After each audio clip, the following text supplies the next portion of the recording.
gamers, welcome to episode 321 of the Super Ultra Podcast Arcade. I'm one of your hosts, Daniel Nicholson, and with me is my co-host, Dominic Stallworth. What's going on this week, Dominic? Yo, is it 320 something? Is that the pot day? What's the pot day? Is it 420? 420. Yeah, oh, okay. We got like about 100 more episodes left. we got a month to go before it. Oh. But, 320, smoke it up. No, I mean like to our episode number. Our episodes, yeah. Gotcha. Yeah. Nope, you gotta put that weed leaf cover art in your back pocket for now. Yeah, I know. Yeah, I'm definitely going to be using that if we get that for cover of the Chronic. But yeah, what's going on this week? The Madness already had begun, but now we're into the tournament, the big tournament. Now we finished the conference tournaments.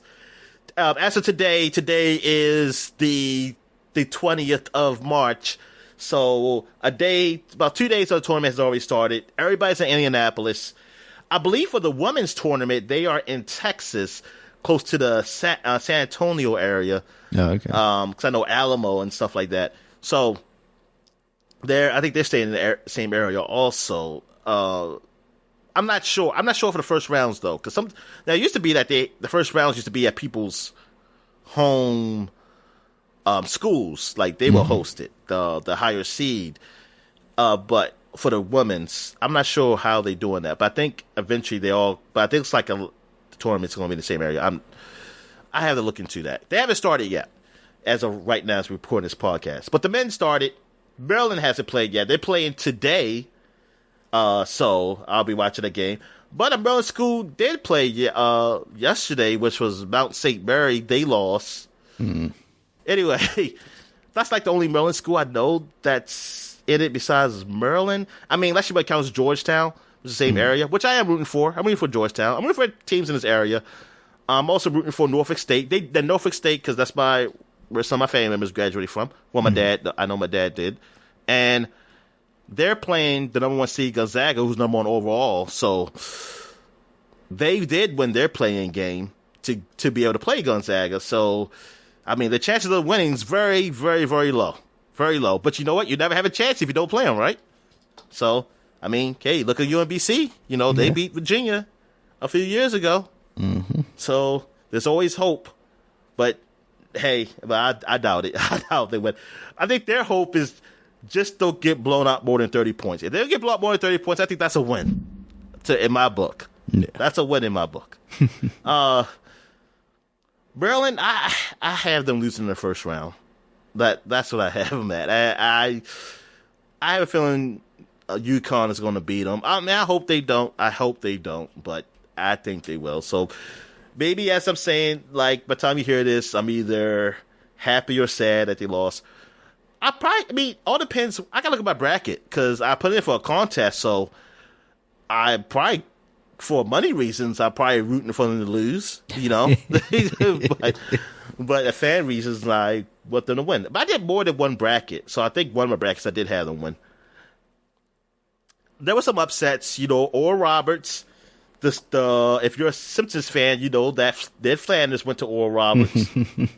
He's a graduate from there. They upset Ohio State, so that was cool to see.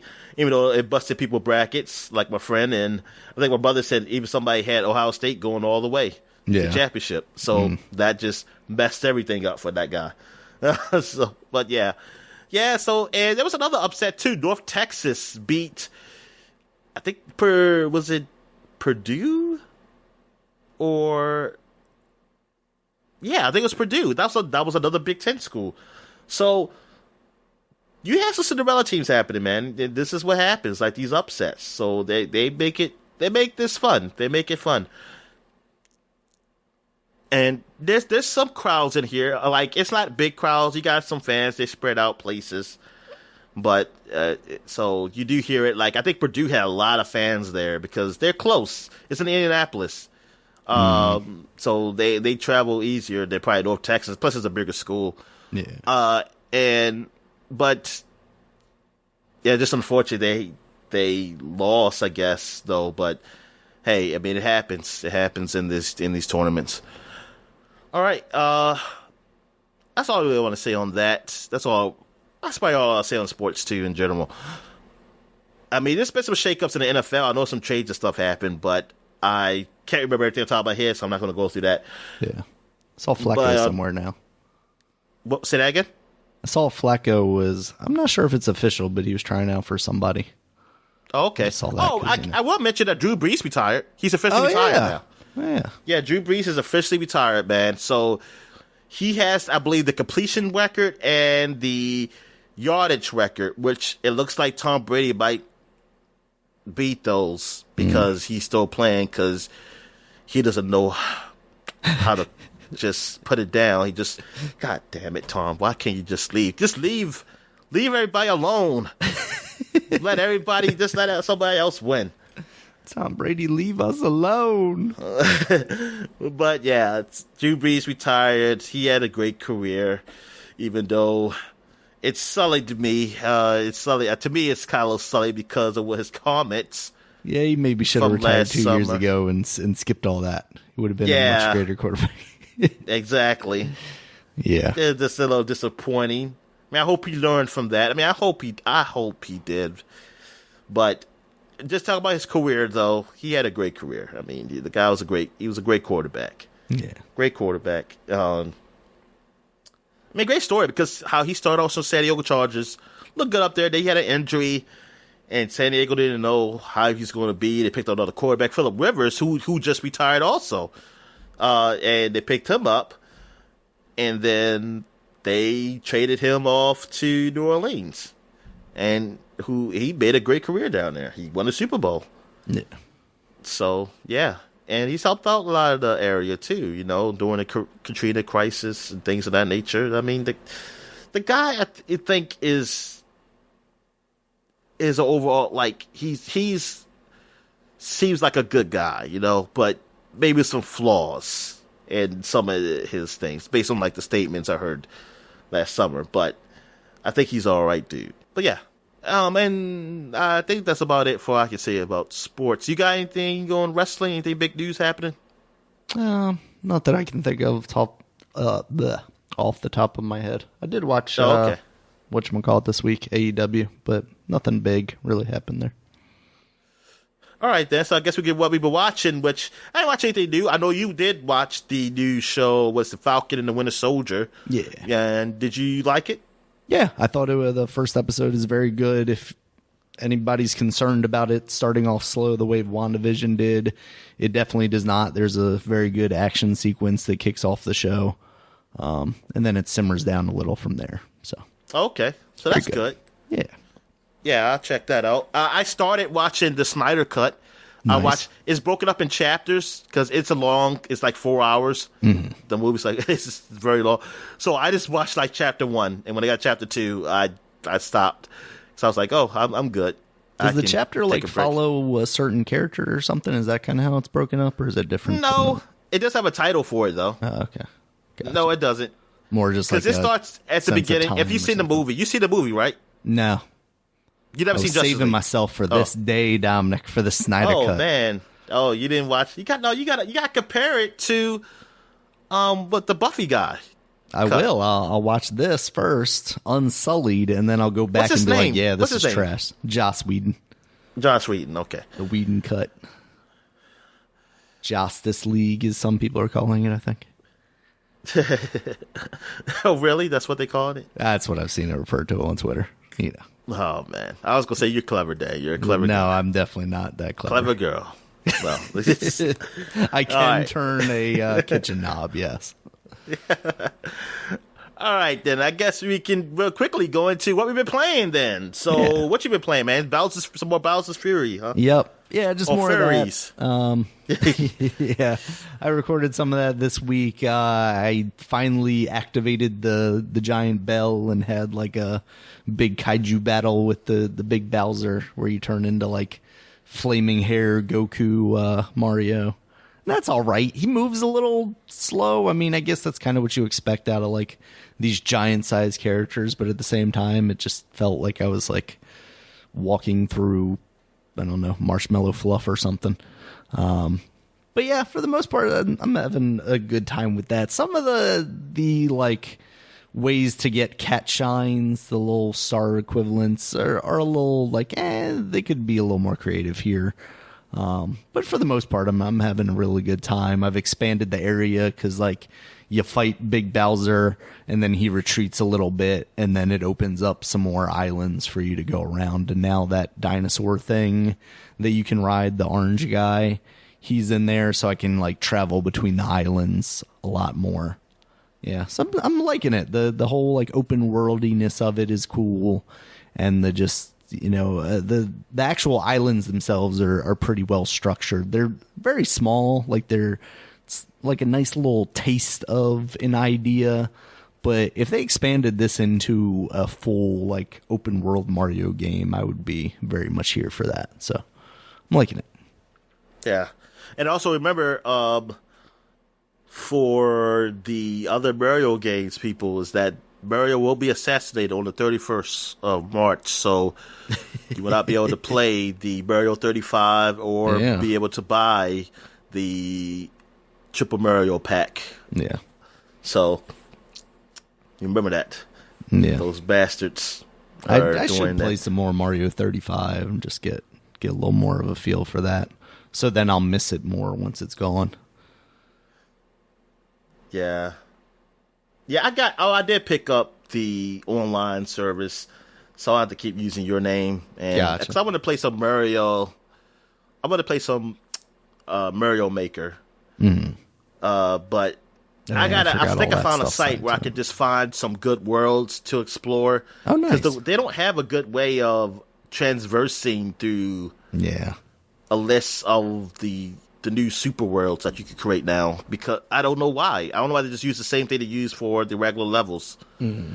God, this is so ass backwards on this shit. But there's plenty of people like me, though, who are still mad, because I think one person even said, it does kill me, but it's like, I bought this game. Let me go and play it. I really wish I regret it. I regret I bought this game, because I think I would not have bought this game if I had known that you can't edit people's levels like you did in the last game. Because there was, like, even a guy saying the same thing I did. Said, man, this is really killing it for me that I can't edit people's levels. Like, it was just so much fun doing that.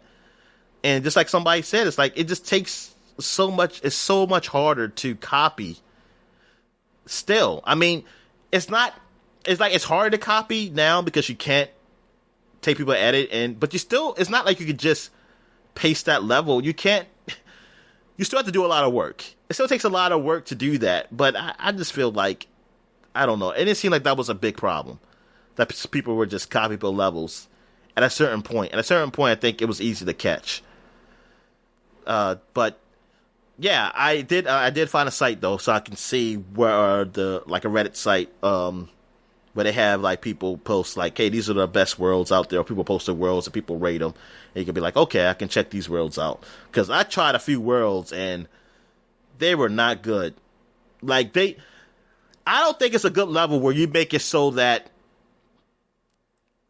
if, like, there's some I could get stuck. Mm-hmm. If I could get stuck, like, literally stuck, and I can't move, like, I can't die. That's not something Nintendo would do. Exactly. And I can't die. Like, I'll just have to wait till the time runs out or just start the level over. Because, like, there was one where, like, if you jump, you can't jump back down. And I jumped too high, and I can't jump back down. I was like, dude, you can't make it level like, I mean, that's not a good level design, man. It's like, you can't make it like that. You gotta make it with the out, or at least make something kill me so I know not to go up there.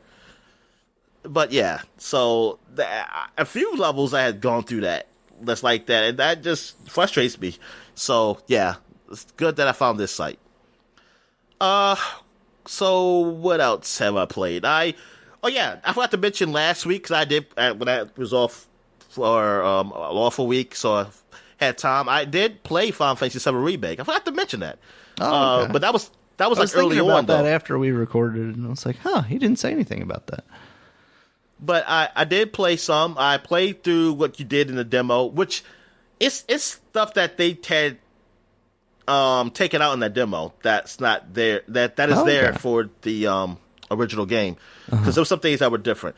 But Yeah, I mean, it was fun. I mean, I did enjoy myself playing that game. I mean, it looks great. I'm playing it, I'm playing not the traditional way of active time battle way, like the old game they have. But I am playing it like they have it. And I got used to it. I did beat the boss. I'm playing on normal right now, and if it gets a little too hard, then I'll put it on easy. I'll see what happens. But they do really stay with the Sephiroth stuff. And I think that, for me personally, I don't like that, because I feel like if you showing too much Sephiroth makes him not as menacing, right, as I felt when I originally played Final Fantasy VII, because I didn't know who he was. I just heard about him. But you just constantly showing him and like he's talking to you without being there, like he's in your mind or something. It's just like, yeah, it's a little too. Why do you keep showing this guy? But yeah, I haven't left. Like, I'm still in that first part. I haven't gone back to beat Tifa yet, so I haven't gotten that far, and that's where I stopped, because I was like, I want to finish these. Get to a certain part of these other games I'm playing until I take a break and move on to that. So I might be playing that this week, because Trails, I stopped at the end of chapter 4, and I think I'm going to take a break. I said I'm going to take a break now and move on to another game and then come back.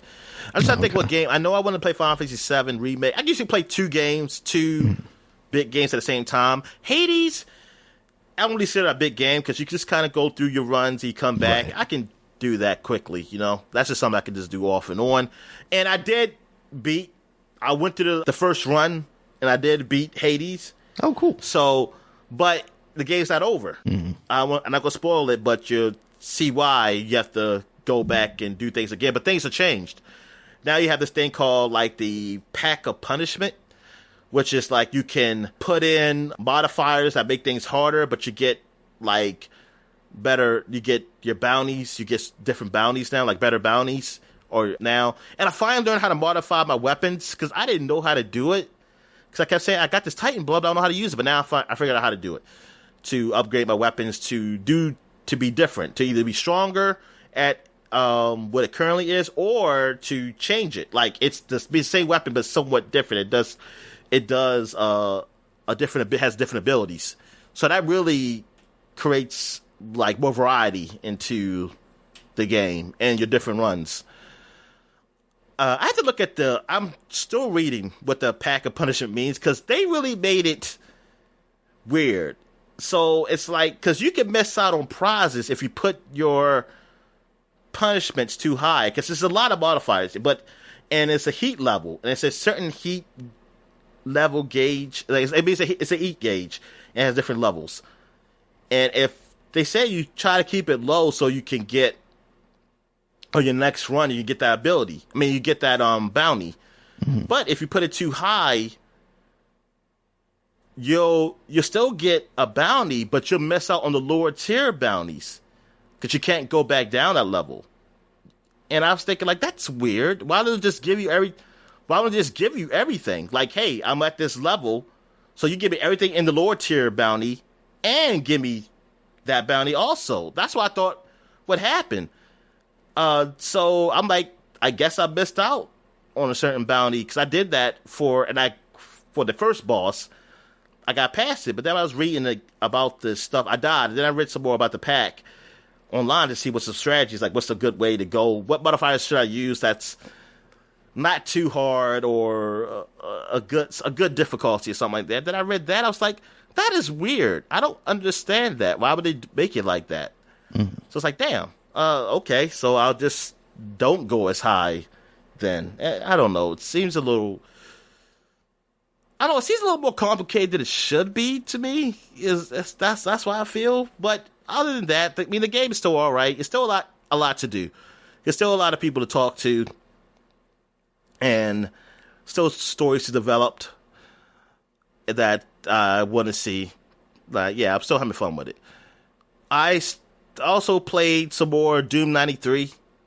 I played. So I finished one stage or chapter. I don't know how you call what you call it in Doom, but like one world, I guess, and then I'm on to the next one, which I don't remember doing this when I was younger. Like I always thought I just went through the game. I didn't know I went through different chapters. I never did because I only played like the demo that was just that first set of levels. Oh, okay. And you know what, Dad? I think because I mostly played Doom 2 more than Doom 1. But thing is, when I'm playing some of these later levels, that I do recognize them. So maybe I did, or maybe I did level skip or something. Maybe that's what I did. When I was doing the cheats, I did level skip when I was younger. So I just skipped levels. Yeah. I don't know. But I just didn't remember going through the other worlds or something when playing it. But Doom 2, I know I played the most. I think I played that more than that. Like, Wolfenstein was the first one I ever played. My dad had that. And then, like, Wolfenstein 3D. Yeah, I remember that. And then I remember Wolfenstein because of, like, the dogs and eating dog food. I thought that was funny. And I remember watching my dad beat it, like, as he fought Hitler. I think he fought Hitler at the end or something like that. I was like, oh, look, it's Hitler. I mean, I didn't know who Hitler was. I mean, I was like a little kid. I didn't know what Hitler was. I didn't know nothing about this. I didn't know this was like Germany or nothing like that. So it was a video game. Yeah. I don't know if I knew about other countries, honestly. I mean, I knew about other countries speaking other language, but I don't know if I even knew specifically what Germany was. Yeah. Anyway. And Doom, I'm trying to think, did I get into Doom 1 before Doom 2 before 1? I'm not sure. But I feel like I didn't play Doom as much as Doom. I think Doom 2 is where I really was playing it a lot of it. And then it was always those fan-created levels and that people used to share, like shareware. Like, cause I got confused. Like, it was expansions. I don't know if they were official. You could buy from the store, though. Like, I wonder, was it like... were they official? Because I was going to say, oh, is this Doom 3? I was just asking my friends, like, is this Doom 3? Say, no, it's he's an older guy. Yeah. So I still didn't know to understand the concept of what I'm trying to say, not mods, but people create. Yeah, they're like custom levels. Yeah, custom levels. Yeah, I thought there was a name for it though. I can't think of it. Yeah, because I remember buying like a pack for Duke Nukem. Like I'm thinking of like lost levels and stuff like that for Doom, but there was one for Duke Nukem that was literally just like stuff nowadays you would find on the internet, and half of it you would call trash, and it's like, man, I bought this. Oh, let me because this group chat on my phone is just going off. I gotta mute this. Yeah, okay. So yeah. So like, because I see custom levels, and then I don't know if it was really done by Ed or somebody else, and it just let you, do it, or maybe it's a partnership. Because now I wonder, it's like, hey, how were they allowed to sell these in the store? The 90s were a wild time, Dominic. Yeah, they really were. I mean, they just got away with all types of shit. Remember Bleem? Yeah. They were selling emulators in the fucking store. But yeah, because my friend I was like, hey, is this Doom 2 or something like that? I said, no. And then I remember my dad, I think it was Wolfenstein. And I was like, hey, I'm playing this as Simpsons. I'm Homer Simpson or something. And I see all these Simpsons characters you can shoot. And I was like, oh, man, I want to play the Simpsons Wolfenstein or something like that. And yeah, I didn't understand, like, that wasn't like real Wolfenstein or something like that. Yeah, things of that nature, like a Simpsons game. But yeah, that was, but playing Doom, it gives back some memories. Doom 93. Yeah, it really gives back a lot of memories. I finally got some other guns. I had, the BFG, which just blows up everything. And then I had the rocket launcher, I guess it is, or grenade launcher. I don't know, whatever. I think it's a rocket launcher. And I now remember like collecting like Berserk, where you can just punch things and they just blow up. Or like they just explode in blood and shit like that. But man, that like seeing those monsters and stuff, man, I mean, it's just cool just walking around those levels. I mean, it's like that's not really 3D, but it was the closest thing to it at the time because there's no other game really like it. It just seemed so awesome. Like I said, I used to love this. I used to love playing first-person shooters then. I was like, oh, man, I love... Because there's no other game like it. It was like, yeah, just seeing the way you walk around the world and do things, just shoot shit. Man, it's like, yeah, man, this is awesome. I also played some Wolfenstein Old Blood, because now that we talked about Bethesda and us having all those games on Game Pass now, so I played that under my friend's name, because I'm still trying to beat that lawyer and the achievement points. So I was like, hey, I played Old Blood. Yeah, I played Old Blood. And I didn't realize how Old Blood was like almost seems like a full-on game. I really thought it was just like a side story that was like, it was pretty small. I was like, oh man, this is kind of long. Yeah. And I mean, I like it. It's all right though. It's all right. You liked it, right? You played it. Yeah, I liked what I played of it. I don't think I played all of it. Oh, you didn't finish it? Yeah, I don't think so. Yeah, I got through a good chunk of it, and I'm not big on stealth though. So I know it's parts like early on you trying to break out, it's kind of stealthy. I mean, they probably prefer you to be stealthy, but you can not be, which, hell, I turned cheats on so I didn't care. Because I was like, I was trying to sneak up people, but then somebody saw me and said, okay, fuck it, we're just going blazing. Yeah. We're just going to be going stabby, on people. Because I didn't have a gun yet. And this is when there was like those big robot things, that was connected to like a generator. You had to kind of shut down a generator. So it sucked because they saw me, so they constantly shoot me. Even though I can't die, I can't also pull the switch. Right. So I had to go hide somewhere so they can just not see me and be retarded, not realizing like ain't really much places I can go. Ridiculous. But you're going to be like, oh, but I guess he's gone. And then they go away, then I can go pull the switch. But yeah, it's fun. I also did some of those levels, those secret levels where you're in the Wolfenstein game, old Wolfenstein game. Yeah. And yeah, playing through that is cool. I wish they should have a Wolfenstein 3D up here, man. Like for me to play. Yeah. I want to kind of play that again. And that is weird. Well, that's sort of weird because you can jump in there because you still like the regular character from Wolfenstein. Right. I wish they would have bought a jump button in Doom. But yeah. So playing those levels was pretty. Because some of those levels, because I do remember that game. So I remember the secrets. Like you put I remember like sometimes you hit the picture, and it's be a secret doorway somewhere. I remember doing that. So when I was a kid, I used to always, every time I see a picture, I would hit something to see, hey, can this open? Can this open? Oh man, so many memories playing these games. Oh man. All right. So anything else I played? I think that's it for me. I don't think I really played anything else. Except for a little bit of sports, like some basketball, and I played some 2K. Just with the Wizards having a better record than they do now. I was gonna say still making them champions, huh? Yeah. I mean, they lost a couple games. I'll keep it realistic. Real. Actually, just no, I don't, because they won too many games. Yeah, exactly.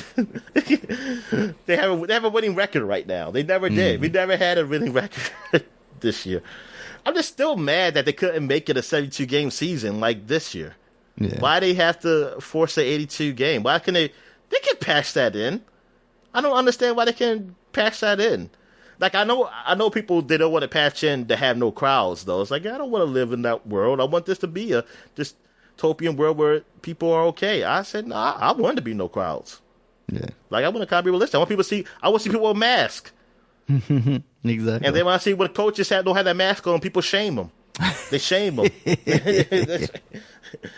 Like, cause they got like a fake Twitter thing on the site, when on the game. I mean, all these things do. And like they say, oh, this hey, this guy scored so big or something. I want to see someone on Twitter saying, oh, this coach did not have a mask on. How dare he? And something like that. And people shaming him. Yeah. All right. What else we got here? I think that's it. I think that's it for what we'll be playing. So I guess we take a quick break. When we get back, we'll get to the flashback segment. All right. And we're back. Let's get into the flashback segment. So we're flashing back to 2011. So this week in 2011, we had... All right, Cloning Clyde came out for Windows. And you played this game, you said, on the 360 arcade. Yeah, it was part of the Xbox Live Arcade stuff. I think it was one of those where it was like, if you buy all of the Summer of Arcade games this year, you get a discount. I don't think I ended up buying all of them, but I did end up buying Cloning Clyde, and it's a fun little side-scrolling platformer.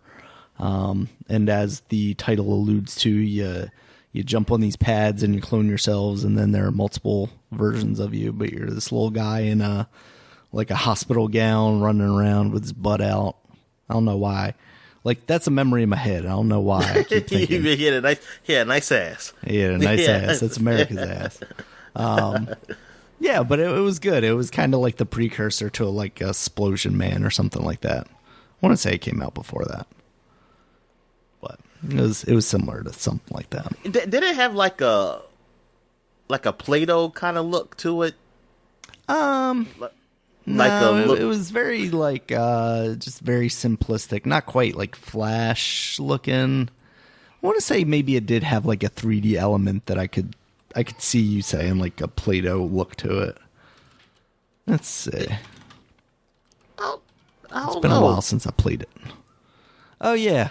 No, I see what you're saying now. Yeah, like a clay look, yeah, kind of clay absolutely. looking look. Yeah, I forgot what the game looked like. Yeah, it had a 3D look to it. Yeah. All right, then what we got next? We got God Eater Burst came on a PSP. God Eater, what was that? Was that the first person shooter or punching game? I forget what the God Eater is. No, I'm thinking about another game. But the name sounds familiar, but I don't think I ever played any of the God Eater games. It is anime. I don't know. It's anime type of game. Yeah, it says action role playing kind of thing. Oh, okay. So yeah, it was one of those games came out. It's like an action game. Maybe it's kind of like God of War kind of thing going on here. Trying to see God Eater Burst. Let me look at that. Apparently, the series depicts the desperate battles between humanity and the race of omnivorous monsters in a futuristic post-apocalyptic world. I mean, it got 71. Sounds rough. On Metacritic. That's not bad. And it came out on PS4 also. Eventually, I guess it got re-released and got a 70. So yeah, it got an alright score. I think Edge gave it a 6. Eurogamer gave it a 7. Famitsu gave it a 34 out of 40. I don't know about that, Dan. GameSpot gave it a 7.5. IGN gave it a 6.5. So it's a little on the mediocre end probably, but maybe if you're a fan of these things, you know, like maybe you're a fan of anime, maybe you'll be more forgiving probably to some of the problems. Yeah.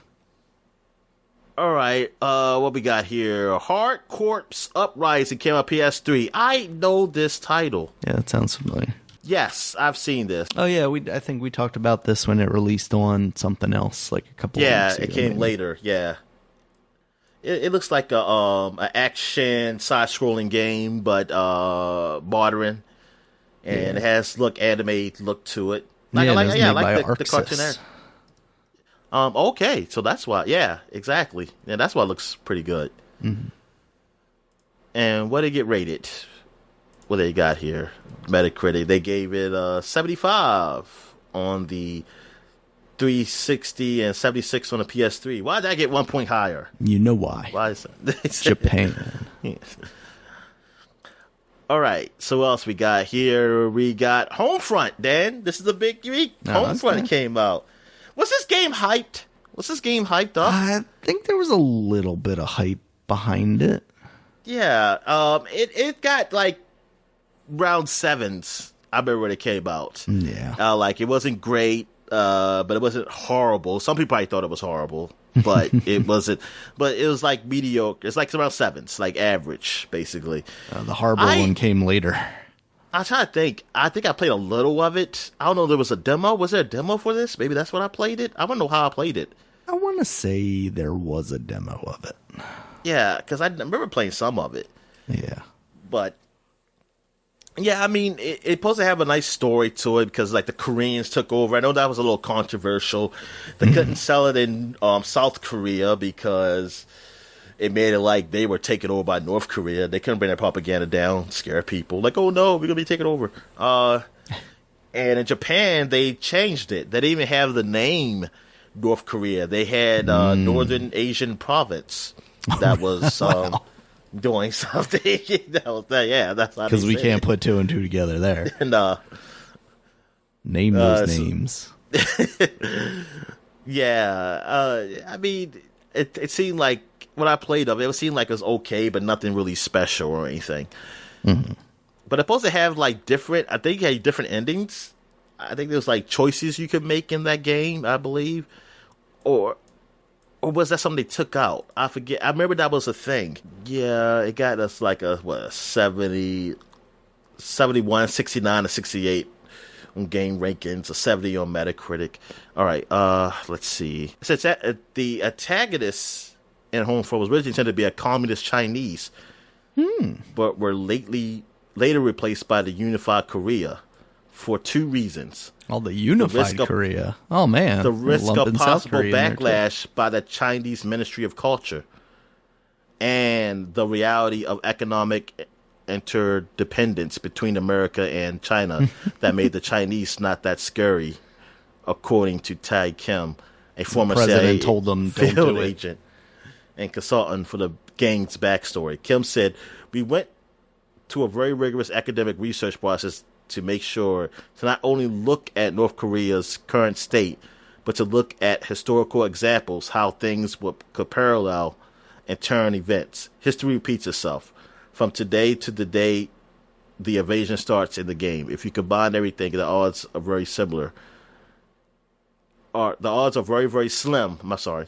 This becomes true. But when you look at the storyline step by step, every step is a coin flip, but a plausible step. So once you get there, it's plausible.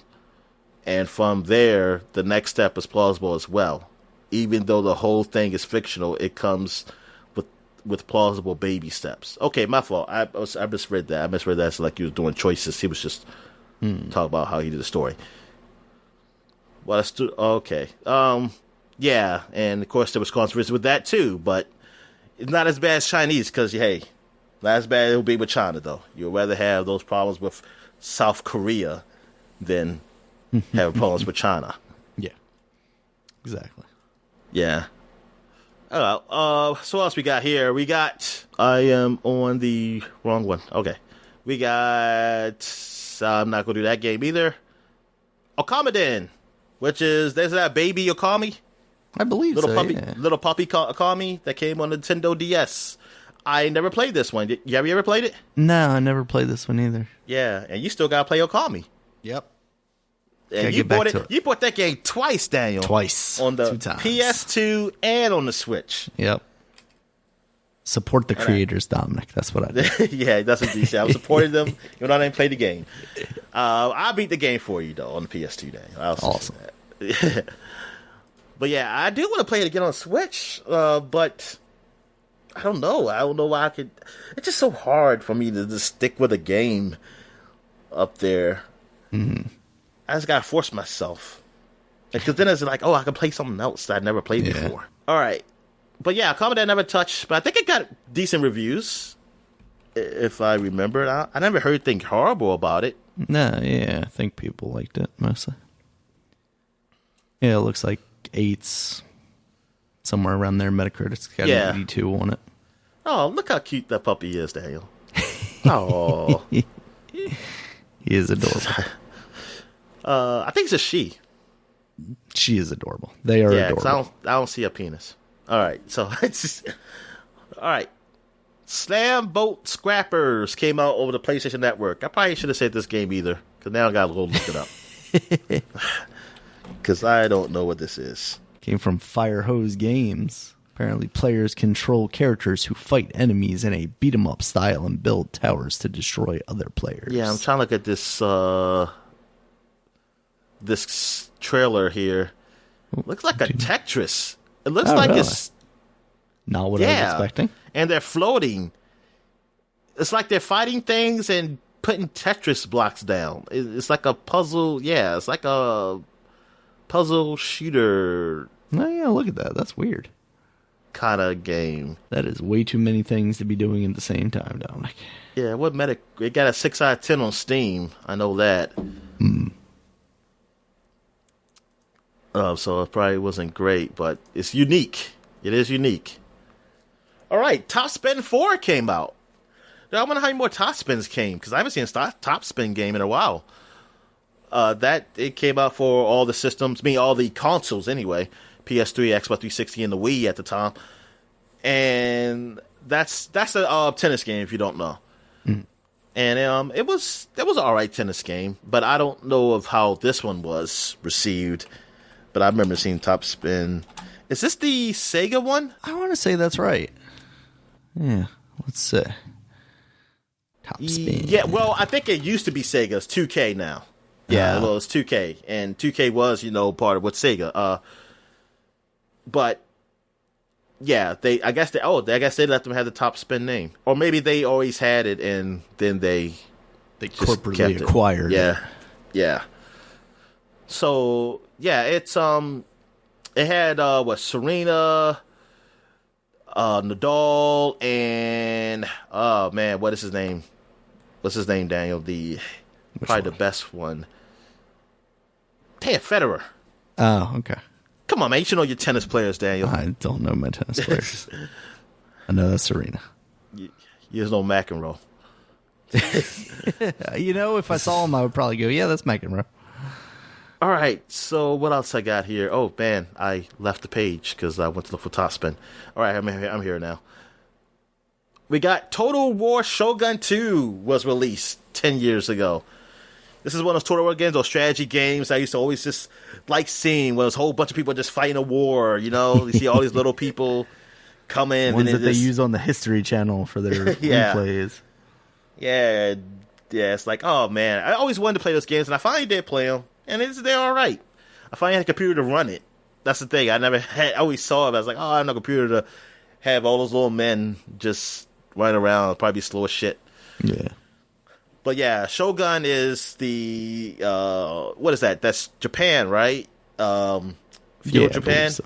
Yeah. So I think that deals with that era of things, because you had the Total War like Greece and like Rome, and things of that nature, or like you said, the Civil War and shit like that. Actually, I don't know if it's the Civil War. I think it's the Revolutionary War or something. Yeah. I wondered. You know what? They can't do a Civil War game, can they? Or they can, but there will be problems, won't they? Why is that? Just because of the South, because people still cling to that. Those people don't play video games anyway, Dominic. Yes. But you still got people who they don't really support it, but they still feel like it's still an attack on them. Yeah. Like, sure. Like, those people. You know what I'm talking about. Yeah. All right, Warriors, Legends of Troy. This, I don't remember this game, but it's a Warriors game, but it's with Troy. Like, that's actually dealing with more westernized war. So, yeah, I didn't know that was a thing. Yeah, I didn't think they used. I thought it was always just like Asian, like they mostly dealt with Chinese or the Japanese. Yeah. So, this actually deals with Greek, but it didn't see well. But then again, I can't go by that because I probably still like it because some Dynasty Warriors games don't get really well, right. And I like them. But yes, Warriors Legends of Troy is it was on 360 and the PS3. The game is developed by Koei Canada. Oh, this is Koei Canada, and it's published by Tecmo Koei. While having a Warriors title, the game differs from the Dynasty Warriors series as it features a greater level of graphic violence. Oh, really? Ooh, there you go. The game had a schedule for Q4 2010 in all regions, but was pushed back to Q1 2011 at the Koei's announcement during Tokyo Game Show.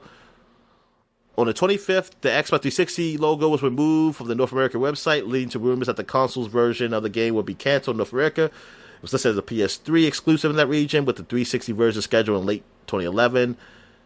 blah, blah, blah. And the gameplay is influenced by Dynasty Warriors, hack and slash. Does have a story mode. All right, darn.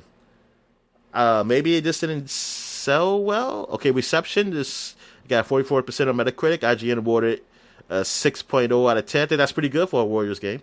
Oh, yeah, see what Jim Sterling thought, because, he usually liked this game. Jim Sterling, Destructoid, awarded the game a 4 out of 10. Woo! That's not good. Saying Warriors of Troy just about delivers some simple button smashing action without too much fuss, but hack and slash fans would do best to wait for Dynasty Warriors 7. Aw. Well done. Man, I want a more westernized kind of Dynasty Warriors, man. I know what? I want the American Revolution version of Dynasty Warriors.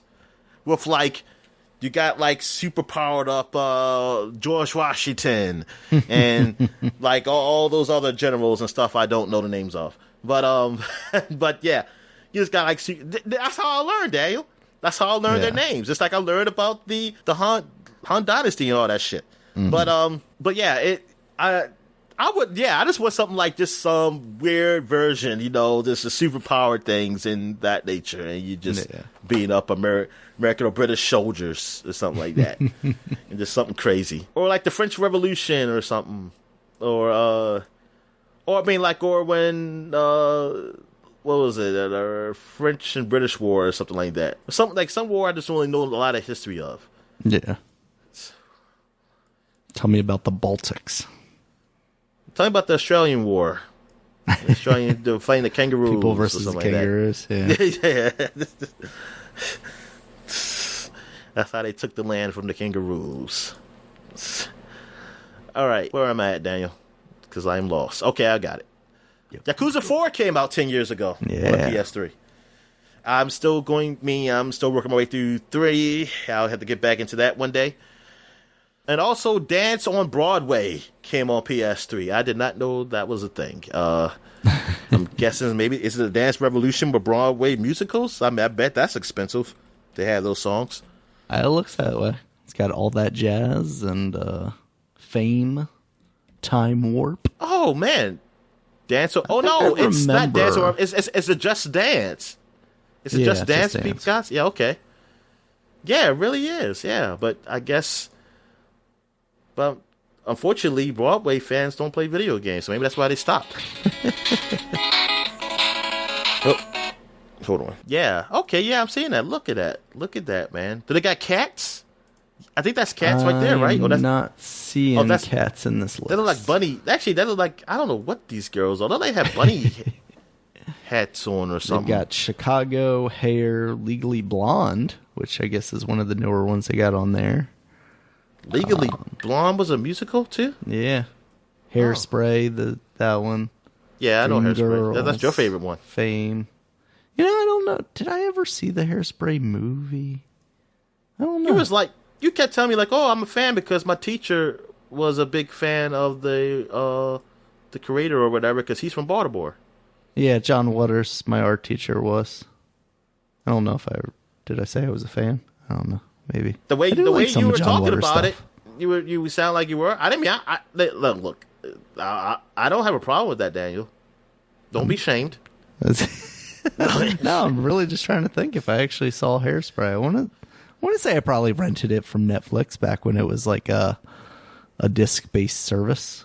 But like Crybaby. Crybaby's good. It's got Johnny Depp in there as the lead character. He was good on The Simpsons.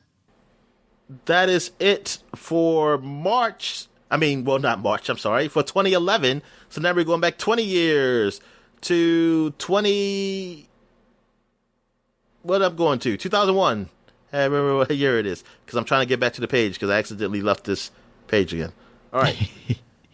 So in 2001, we had Dragon Warriors Monsters 2, Kobe's Journey. I think this was a Game Boy game. Okay. I want to say it's similar to like a Pokemon version with the Dragon Quest. They call it Dragon Warriors from Japan. Yeah. Also, Fallout Tactics: Brotherhood of Steel came out. Okay. Which is like it's a Fallout game, but it's just in a more tactics form, as the title says. But and you're the part of the Brotherhood of Steel. And I based it on that, all on this title. I did not see anything about the game. Okay. You get oddly specific and correct, so good job. Yes. Hey, look up this game, Kohan Immortal Sovereigns. It had a nice cover, so I thought it'd be worth looking at. Like, I mean, it wasn't a nice cover, just like it's pristine. Like it just must be something it's very good. Fancy. Yeah. Real-time strategy game. Yeah, that looks like one of those games from that era. Okay. What did it get rated? Let's see. I'm looking at pictures. Wiki. It's got 7s and 8s mostly. It's a 79 on Metacritic. Okay, so it's a decent game. Yeah. All right. Also, All-Star Baseball 2002 came out. Is All-Star Baseball the Acclaim baseball game? Let me see. Because, yeah, we're still in the era of multiple It's the Acclaim companies. one. Yeah, yes. And who was on the cover on that one? Oh, you know who's on the cover, Dominic. Derek Jeter? Yep. Okay, Derek Jeter was on the cover. The great biracial man. All right. Also, we had High Heat Major League Baseball 2002 on the Windows. Is that the Microsoft one? I think so. Because I remember they had the brand. They had brands, and they brought them over to the Xbox. 2002. So they had the NFL Fever, I believe That it was was. 3DO that did that, apparently. Oh, the High Heat was 3DO. And did 3DO also do the Army Men games? Developed games. Oh, yeah. Army. Okay. Good Lord. You just click on it and it's like, Army Men. Army Men Well, Air Attack. that brings Army us Men to Air these Attack Army 2. Men games I got, Daniel, that came out 20 years ago. Army Men Green So many. Road came out. All right. Is this like a single-player action game, this one? Because it says going rogue, so I would guess you're It like... says high-tech arcade shooter on the cover. Okay. Real combat plastic men. And very also intense. Army Men Sarge's Heroes 2 came out on the PlayStation 2. This has had to be one of the first Army Men games to come out on the PS2. Yeah, look at that beautiful game, Dominic. That's the good stuff. I remember seeing a picture in a magazine of this game, and I was kind of like, "Oh man, this looks good." I mean, at the time, I thought it looked good. Like, oh man, it looks really nice, like real plastic. Well, for then, I thought it's like, that looks like real plastic. Yep. But I still saw the ratings, and they were all that great, so I was like, I'm not going to get it. Yeah. Also, you had a Warriors Might and Magic game that came out. You also had a game called Bangai-O that came out on the Dreamcast. Oh man, that's my favorite Dreamcast game. Okay, Bangai-O. Let me see what this is. Oh man, I put Bangalore. It looks like anime with a giant robot. Yeah, that's what I remember seeing. The giant robotic game. Multi-directional shooter developed by Treasure. Okay, it's developed by Treasure. Treasure. Who did Treasure do? What they do? Treasure, I believe they are the ones that did Mischief Makers. They did Sin and Punishment. Oh, okay. Did Gunstar, Superheroes. Yeah, no, that one too. Ikaruga. Did they do? Yeah, there it is, Mischief Makers. That's what I always think of. Also, there's another game that I forgot to put up here because now that I remember. Let me go here to find it. Tribes 2 came out. Oh shit! Okay. And Serious Sam. Okay, before I get to Serious Sam, I'm sorry. Let's talk more about Tribes 2. Tribes was that massive multiplayer. Well, no, it wasn't. Wait a minute. What was Tribes 2? Yeah, it was a first-person shooter. First-person shooter. You had like skates on your feet. Yeah, that's right. That's right. You slid around a lot. You didn't have skates on your feet necessarily, but that was kind of like how you moved around. Yeah, and I was excited because I think there was a rumor that a Tribes game is coming to either PS2, I think. Mm-hmm. But I never did get it because I was always like, oh man, I always hear people from PC talk about this game, like how fun it is. Have you ever played it? I don't think I did. I spent a lot of time watching people talk about it on like not G4 TV, but whatever it was before then, Tech TV or GameSpot TV or whatever. Yeah. I always thought it Was looked it- cool, but I think at the time, like, my PC was just not up to snuff to play one of these games. Yeah, I just had to have it. I just heard stories about it that I heard like, oh look, this Tribes is coming to the PS2, and it might have did, but I don't think it did well. But yeah, I always heard about like how good this was. I've never seen this game in action. I might have to look this up, like just to see what this game looks like. Actually, I'm gonna do it now. Wow, I'll just do it right now, real quick. Oh man, I'm looking at like 60 frames per second and something like that, 1080p version of it. I know they didn't look like this, but even this, I can tell like, oh man, these graphics do not wholly hold up today. But I can see back in the day this definitely being awesome. I can definitely see that. Yeah. Yeah. Okay, yeah, yeah, I can definitely see how cool this would be. All right. So what else we got here, Dan? I'm on the wrong go. I did it again. I keep going these videos while I'm on the Okay. Oh yes, I was looking at this other game. Okay. Oh yes, Serious Sam, the first encounter also came out 20 years ago. That feels like way too long ago. That feels like such a much newer game in my head for some reason. Yep, this is the first game in the Serious Sam saga. I didn't know the Serious Sam until I think part 2. Because I saw it in the magazine. I was like, oh, this game looks good. I wish I had a PC that could play this. And then I heard that a rumor was that it was coming to consoles. I don't think I ever did. Well, at least the console currently, which was like the PS2 and the Xbox. Right. So have you ever played Serious Sam, the first one? I think it was I played demo of it. And it was very much like, hey, this is hearkening back to the days of like Doom 93, where you're just got waves and waves of enemies coming at you and you're just killing them in more and more glorious fashion. Yeah, but I saw like the pictures of it because I never seen videos of it. I only saw it in magazines because my internet, getting videos would take a while, so I didn't do it.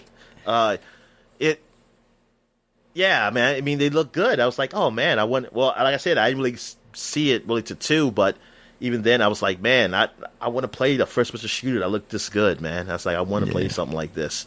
That looks so fun. Seeing these men with bomb heads and shit. Like, what the fuck is that? Or like no heads and they had bombs in their hands. I forgot what it was. They have bomb heads or there's no heads with bombs in their hands? Had no heads and their hands were bombs? Yeah, I think that's what it was. Yeah, the hands were bombs. Yeah, I was like, this is so weird. Like, I need to play this. Yeah. And I didn't play it till years later as a demo on Xbox Live Arcade, I think, when they came out with like the Serious Sam games remastered. The HD stuff, yeah. All right. So I think that is it. Yes, that is it for 2000. Oh, no, that's not it. I got some other news. It's a big news. This week, 10 years ago, Nintendo had the next iteration of the Game Boy was released. Game Boy Advanced. 10 years was or released 20 in Japan. 20 years. I'm sorry. 20 years. Okay. 20 years ago. It was 2001. Yeah. The Game Boy Advance was released in Japan. Oh, I was so excited for that thing. I remember having a Nintendo Power where they had like the first ones they showed off and they were like all silver and had orange buttons and teal buttons. And I was like, I can't wait to get one of those. I had and the then magazine. Came out and it was like, here's purple. The magazine of Game Informer. Because this was all GameCube stuff. I mean, Nintendo. It was Nintendo stuff. They had, on the front was like Star Fox with a gun shooting out. And I think it was talking about the GameCube and then talk about the Game Boy Advance. Yeah. And I was like, man, this is cool. Like, this Game Boy Advance, like, I was like, oh my god, these games look like Super Nintendo games. Yep. On your handheld. But then when I learned that was still no light in the background. It was still no light in the background, right? Yep. Like, no in light. the first iteration. That's what made me disappointed. I was like, oh, not until man. I installed my Afterburner kit, Dominic. And then it was cool because I had a I front remember light. having, this big old thing attached to my old Game Boy. Oh, yeah. Put a light on, and it had stereo sound, too. Yep. Like stereo speakers. Man, that thing heavy as shit. I had one for the Game Boy Color, I want to say, that had like an overlay for the buttons that made them a little bigger, and also put like a joystick over the D-pad, and then had the magnifier. It did it for my Game Boy. Yeah. And it had a magnifying glass, so you could see things bigger. See things bigger so through ridiculous. the magnifying glass. Oh my god. Yeah, that was crazy. Oh man, those were times. Yep. Those were good times. And people thought like, oh man, that's cool. But you think about it, it's like, I can't carry it everywhere. I gotta take this thing off. It's like, this can't fit in my pocket. Yep. And see, I had big pockets then. See, even the Game Boy was big, but yeah, that was the years back when people had baggy pants. You had these big old pockets. All right. So, oh yes, and I want to mention this. Like 15 years ago, not 15, I keep saying 15, 25 years ago, on 1996, a big game was released. Need for Speed was released on the PlayStation. Oh, wow. Came out 25 years ago, Dan. And I want to see what the first Need for Speed, because it just showed me, I'm on the first one. The first one. Nah, they still ain't showing me damn cover. You sons of bitches. Yep, I said, darn, look at that old cover on PlayStation. That's the old one with the, it's on PlayStation cover, the cases were big. And it had that ridge on the left side. I never knew what that was. What was that supposed to mean? I don't know. But look, it says Road and Track presents the Need for Speed. It had the in there. That's crazy. By Pioneer Productions and Electronic Arts Canada. I guess it was trying to make it like it's a movie. Though the first time I ever heard that was that in Top Gun? The pilot movie, right? Yeah. That's the first I ever heard it. Did they have to buy it from them? They had to buy it from Tom Cruise himself. Yeah. Man, Need for Speed. Look at this game. Oh my god. That looked awesome back then, though. This looked awesome. I wonder, did EA do something for Need for Speed? Like for being 25 years? Hell no. Let me see. I mean, like, at least mention it in, like, Twitter or something. Let me look it up. Yeah, because they already announced that Need for Speed's not coming out this year, right? Because that team's helping out with, whatchamacallit? With Battlefield. Well, it looks like it might just be the PS1 release. Oh, did it come on PC first? It might have been, I don't know what it came on first, but it looks like the first one came out in 94. I mean, it's the same game. It's Road and Track presents the Need for Speed. But it might have came out on PC or 3DO or the Saturn first. Oh, 3DO, yeah. So we missed. So they technically, yeah, that was 2 years ago. Even though we really know that the PS1 version's the one. Yeah, exactly. Oh, anyway, I guess. Oh yeah, since I didn't do the covers last week, well, I was supposed to do it 2 weeks ago. And last week was a lot of news, so I'm going to do the covers this week. So the covers of 10 years ago, the magazine covers of 10 years ago. We're going to start with the first one, Electronic Gaming Monthly, I got up here. And on the front of this is Call of Juarez, the Cartel. I believe this is the third Call of Juarez game, I want to say. Is that what the third one? Is that the one that everybody said was really good? Oh, they did? I didn't know. There's a couple of those games that are actually talked about pretty highly, but I think they're more recent than those. Time all blends together for me, though. Yeah, Call of Juarez. Okay, you got that. This is the third one. Yep, because the second one was Bound in Blood. The Cartel, Bound in Blood. And then there's a fourth one called Gunslinger. Yeah, Call of Juarez Gunslinger is the one that everybody talked, because I think that's the one where you can like rewind time kind of thing or something. There's some weird time mechanic to it. Oh, okay. But this one, okay, let me go back to this cover here. So they got that on the cover. It's a world exclusive reveal of it. So it was just, and you got also they got up here Ignite an all-out border war in this gritty FPS epic. Oh man, here we go. Very timely for today, Dominic. Yes, it is. Guillermo del Toro invading gaming. Oh, this is when he started invading. Now he's invaded it. He's invaded it by still not having done anything. Anything exactly. Like what has come out? He's the George R.R. Martin of gaming. We're still waiting for Elden Ring, and we're still waiting for Fish Fucking Simulator 2000 or whatever. What was the? Hold up, Del Toro was working with somebody on something. Yeah. What was it? That's why people should be realistic about Elden Ring. It's never going to happen. He was with but he was in the whatchamacallit game, right? He was in Death Stranding. Stranding, yeah. But it was supposed to be a game that he was working on, though. I think he was supposed to be working on PT. Yeah, he was supposed to be working on PT with Kojima. And then Sundown is him with Ubisoft and Terminal Reality, which was supposed to be a PS3 and Xbox 360 game. Oh, look at this. It's in the corner here. They got bought a console, go to jail. Oh, no. What the hell? Hey, it's got a question mark, though, Dominic. Go to jail? Yeah, go to jail jail? No, I will not go to jail. Also, Lauren Lanning returns to Oddworld, which is crazy to think, because now here we are this year actually returning to Oddworld again. Yeah. Exactly. With Lauren Lanning. 10 years later. Well, a little less than 10 years, but you know what I mean. Yeah. All right. The death of the WiiWare. And 10 Secrets of Dead Space 2. Oh, you also got up here. Read those before we play it.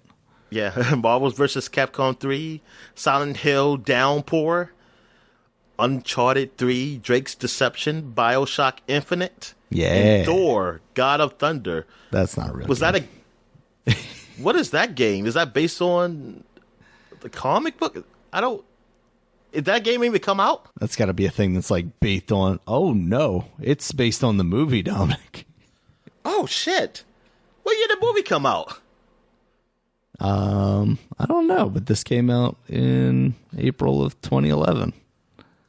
Okay, you know what? Yeah, because... Well, Iron Man 1 came out in 2007, right?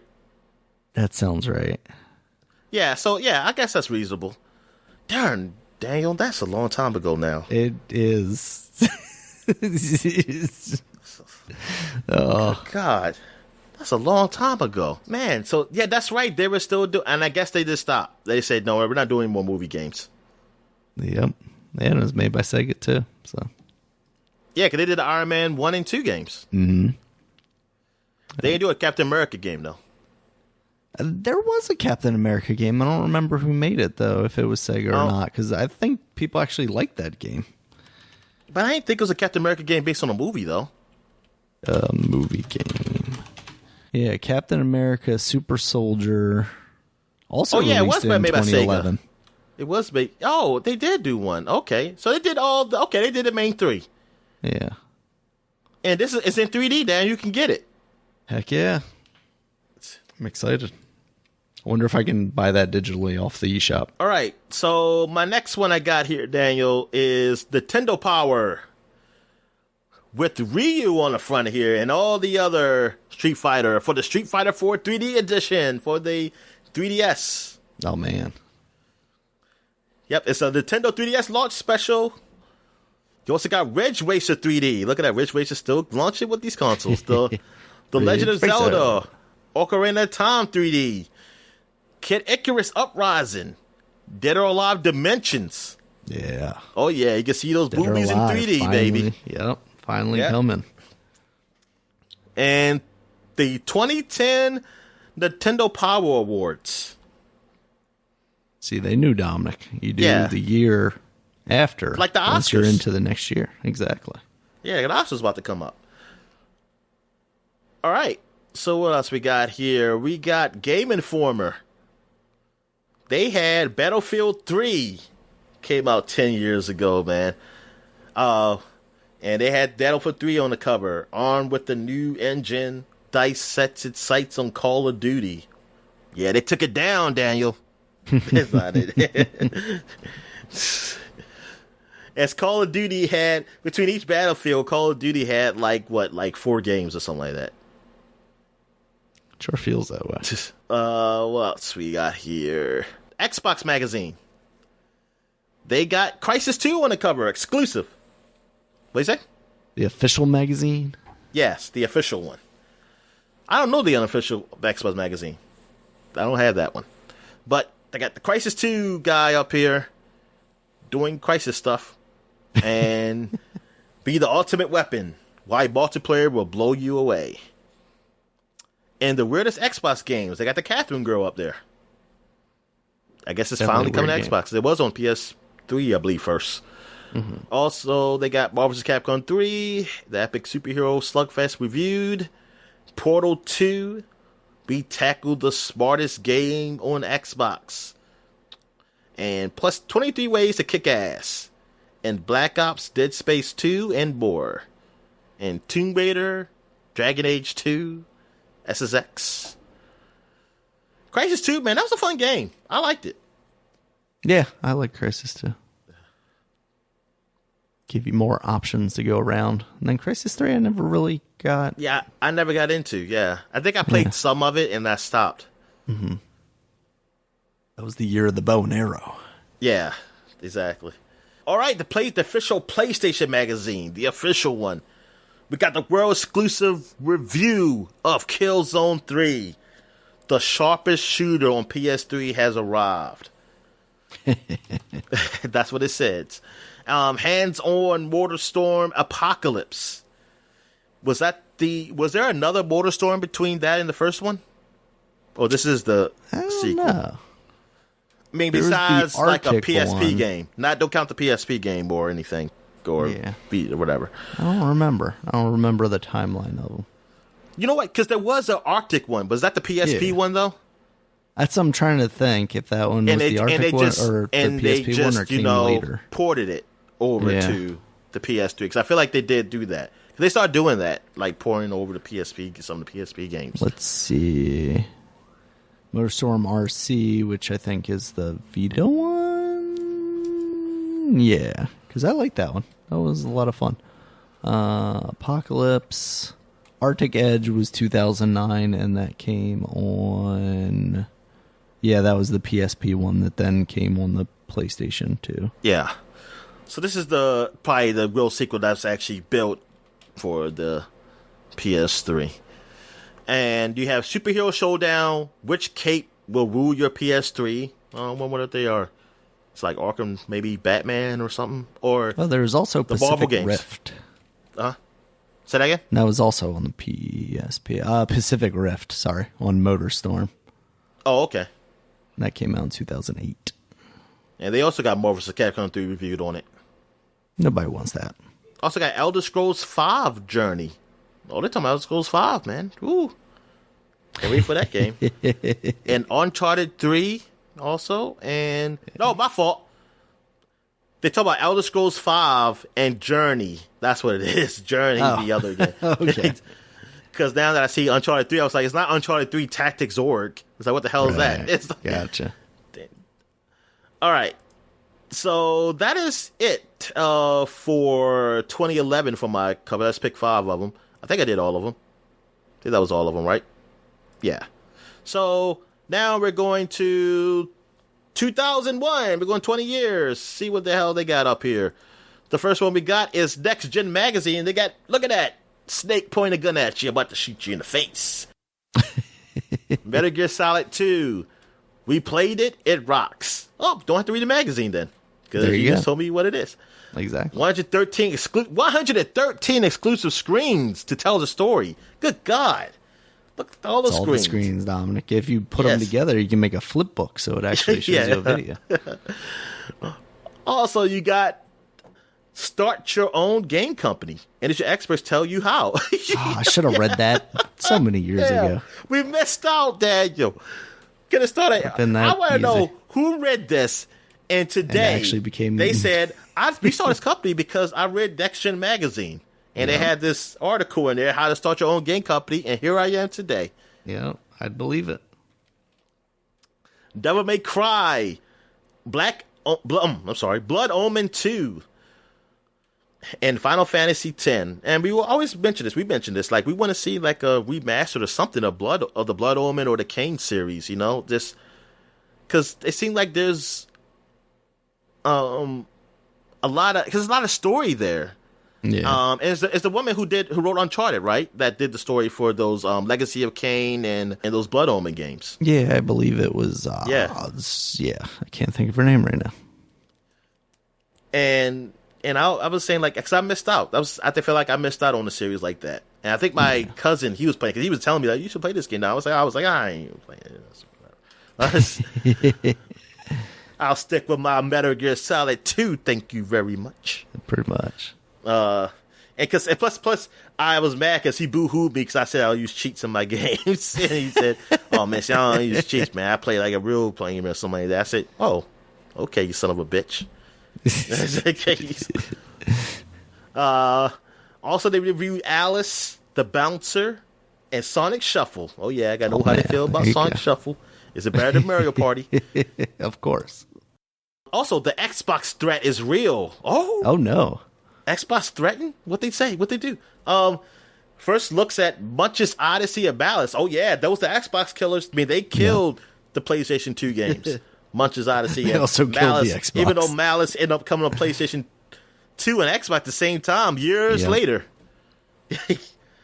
Yeah, because Malice was showing off as like that tech demo, right, for the Xbox console, man. That that little girl holding that big ass hammer, or mallet.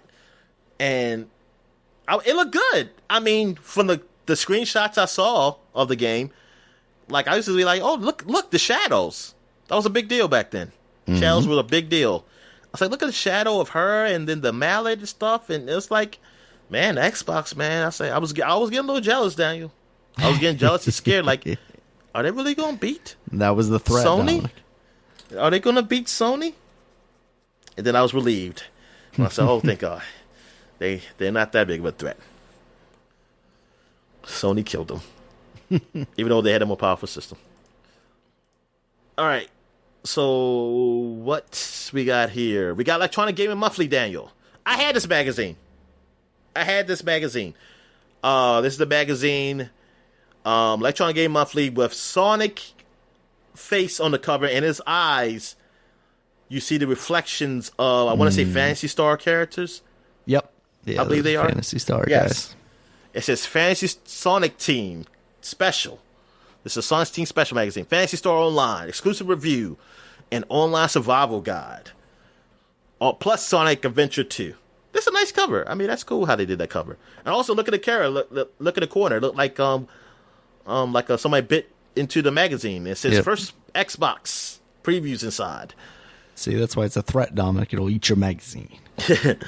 And Final Fantasy X, screens and characters. That's a big deal. And Gran Turismo 3, first hands-on preview of that beautiful game. Beautiful game that I didn't really have much fun playing, but I love looking at those cars. All right. What else we got here? We got the unofficial PlayStation magazine. Look at this. Look at Titus hugging on, damn, I forgot her name. Yuna. That's her name, Yuna, yeah. Like, PSM had those hand-drawn covers. I think they get artists just to make probably some fan art or something like that. And say, we won't use them. They're going to use their thing on our cover. I don't know. It is the #1 source for PlayStation 2 and PlayStation Magazine. Yes, that's the thing. This magazine apparently was beating out the official one. It was kicking his ass. As it should. Look at those covers, Dominic. Yeah. Final Fantasy X, first look, game screens. Everybody got these game screens. I guess it's like this is when they were showing them out, and now everybody was just grabbing them. The new characters, amazing features, and more. Hot new info on Resident Evil 4, Tekken 4, and Onimusha 2. The Resident Evil 4, I'm going to know if this really Resident Evil 4. Or if I feel like this is another one. The info, it got scratched. Yeah. I feel like this is not the same Resident Evil 4 we end up seeing. Also, beat the bouncer. They got tattoos on how to beat the bouncer. Put the cheats in. Best ever previews. So actually, I don't know if Game Shark was out yet. I don't know when the Game Shark come out when the PS2 was released. Yeah. I forgot. But I know I was waiting. I was waiting for that, Dan. Best ever previews. You got Resident Evil Code Veronica X. You remember that was on the Dreamcast. Yep. And they come out to the other systems so later. Devil May Cry. Oh, yeah. Gran Turismo 3, Dark Cloud, and Ace Combat 4. Ace Combat 4, that game looked good. I saw the screenshot. It looked so real, those planes, at that time, man. I was like, man, this looks real. Also, Onimusha kicks butt. Find out why Capcom's new horror game is our game of the month. They keep calling, I guess it's considered a horror game. I guess that's what it is, but I never felt like it. Creepy crawly guys, I guess. I mean, I think it was a jump scare, a few jump scares, and I guess, but it wasn't. Listen, if I played it, it wasn't that scary. I can tell you that right now. Yeah, that's how I feel. Yeah. All right. So what else we got here? We got Nintendo Power 20 years ago. Pokemon Stadium 2. They got your legendary Pokemon up here. I don't know these guys, Daniel. I was going to say what's their names? Those. They're the ones from Silver. That's all I know. I thought you at least know their names. No. That's Super Zapdos. And that's Lion, Eevee, and that's Ponymon. I don't know. Ponymon. I was going to say Pory Cat. Yeah, no. Give me past 151 and I'm basically out of names. Did you have Pokemon Stadium 2? No, I don't think I ever got any of the Pokemon Stadium games because my buddy imported, or I got from like the import shop, the first game, and I was so disappointed that it wasn't like an actual Pokemon game, and it was just like, oh, I can see them in 3D. I guess that's kind of cool, but these mini games all suck. Yeah, that's that. I mean, we said this before, but that's like my disappointment with the two. Yeah. All right, they got strategies on Aiden Chronicles, the First Mage. I don't know what the fuck that is. I'm saying it's an RPG. That's all I'm going to say. Paper Mario Part 2. They got the Part 2 version, so you can finish the game now. There you go. And Magi Nation and Warriors of Might. And I want to say Magic, but I can't see it, Daniel. It might be something else. It might be it something appears to be Warriors of Might and Matthew Hardy at this address that I'm not going to read online. All right, and doxing this guy.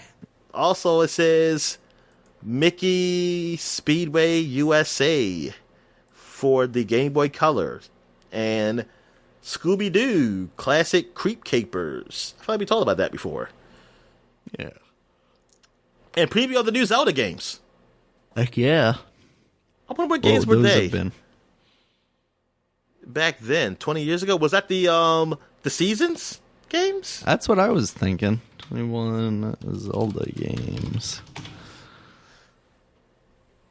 Yep. Oracle of Ages and Oracle of Seasons came out in 2001. Yeah, and I still never played them. I want to play those games. Capcom made Zelda games. Who would have thought they'd be as good as they were? Yeah. All right, so what we got here? We got a Game Informer magazine, Daniel, and Onimusha Warlords is on the front.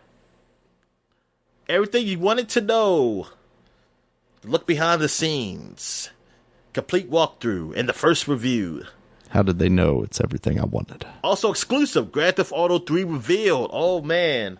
I wasn't ready for this, Daniel. I was not ready. I didn't know I was going to be ready. I still, even on the screenshots I saw Grand Theft Auto, what I read, I still didn't know this was the game for me until somebody told me about it. Yeah. And I borrowed it from Blockbuster or something, and I was like, oh, Jesus, this is the best game I ever played in my life. Yeah. I was like, oh, my God. Good. I was like, I didn't know what game I liked better. I was like, oh, my God, I don't, because I was such a Metal Gear Solid fan. I was like, I can't say it's better than Metal Gear Solid, but I'm playing this a lot more. I'm playing this a lot more than that game. All right, they also got here Microsoft Xbox, the latest news on video games, newest contender. Spring Fling, a sneak peek at PS2's baseball lineup. And Final Fantasy X, amazing new info and pics, and Game Boy Advance shows its stuff from F-Zero to Mario Advance. Now we're talking. So, like, the 3DS and the Game Boy Advance are, like, 10 years apart with the DS in the middle. That bridges them. Like the bridge, because the DS didn't have the Game Boy Advance slot, right? Yeah, and then they took it out. Yeah, that wasn't. Yeah, it was no Game Boy Advance slot in the 3DS. Yeah. Also it says Sega drops Dreamcast. Details. I think it's coming, Dad. I think people are learning. Like, oh, could this be the end? Yeah. Could this be the end? At least Game Informer had that. I ain't seen it in other magazines. The other magazine had goddamn Sonic the Hedgehog on the front, and you talking about new games, so people still think like, "Oh, we're good. Exactly. Everything's good. Nothing wrong here."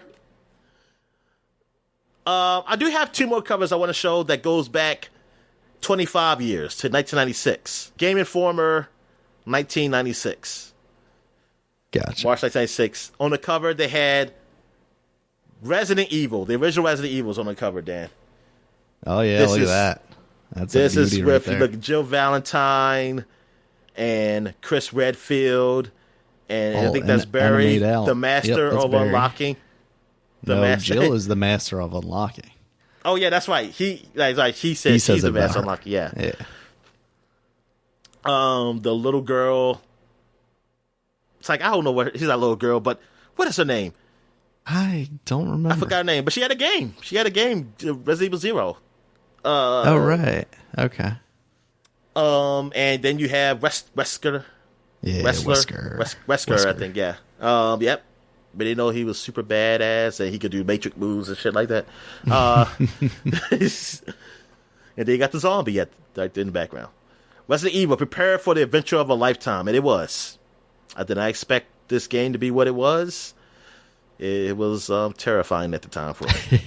I had nightmares because of this game. Also, Battle Arena Toshiden 2. Yeah, In-depth booze and guide and review. You played this game? I loved Battle Arena Toshinden. My buddy had it on his PlayStation. I don't remember if it was 2 or 1 or 3 or whichever one. But those games were a lot of fun. They were 3D fighting games. Yeah, I really like those games. Okay. I don't think I ever played them. So I mean, it was just like regular 3D fighting games. Were there any weapons or anything? I don't think there were weapons. I want to say, let me look it up. I want to say this is the one that had like a Prince or Michael Jackson like character. Oh, really? But they were like anime versions of them. Battle Arena Toshinden. Who made the game? It was made by... Doesn't want to say right there. Let's look at Wiki. It was a Sony game. Sony. Oh, Sony made it. Yeah, SC or SCA. You know what, Sony. They had a lot. Yeah, they did quite a few in studio. Not counting they do in studio games. Well, they got parties. Their first party lineup, but there was a lot of Sony studio games that were made back then. I mean, I guess it kind of makes sense because it's a new console, but then later on, things start consolidating, things of that nature. Maybe it was a weapon game. Maybe that's where my like of Soul Calibur comes from. Also, they got Plus Clockwork Knights 2. I don't know what that is. Experts, like X-Spurts. Knights. That sounds familiar. I know Clockwork Orange. That's the only thing I can think of right now.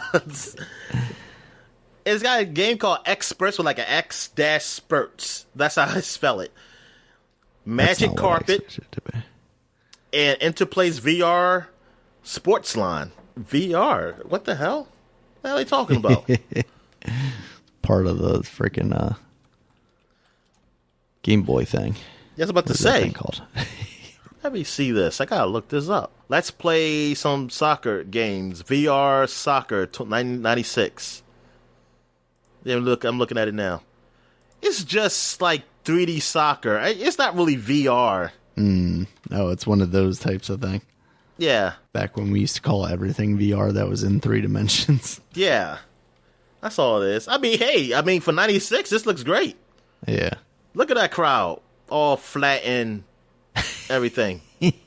Like, I can barely tell what the hell is in there. Look at this. Oh, my goodness. This is awesome. But, yeah, that's all that is. Did you find... You was looking at something, looking up something. I think I was looking up the Clockwork Knights thing, but it wasn't what I thought it was. Okay, what is it?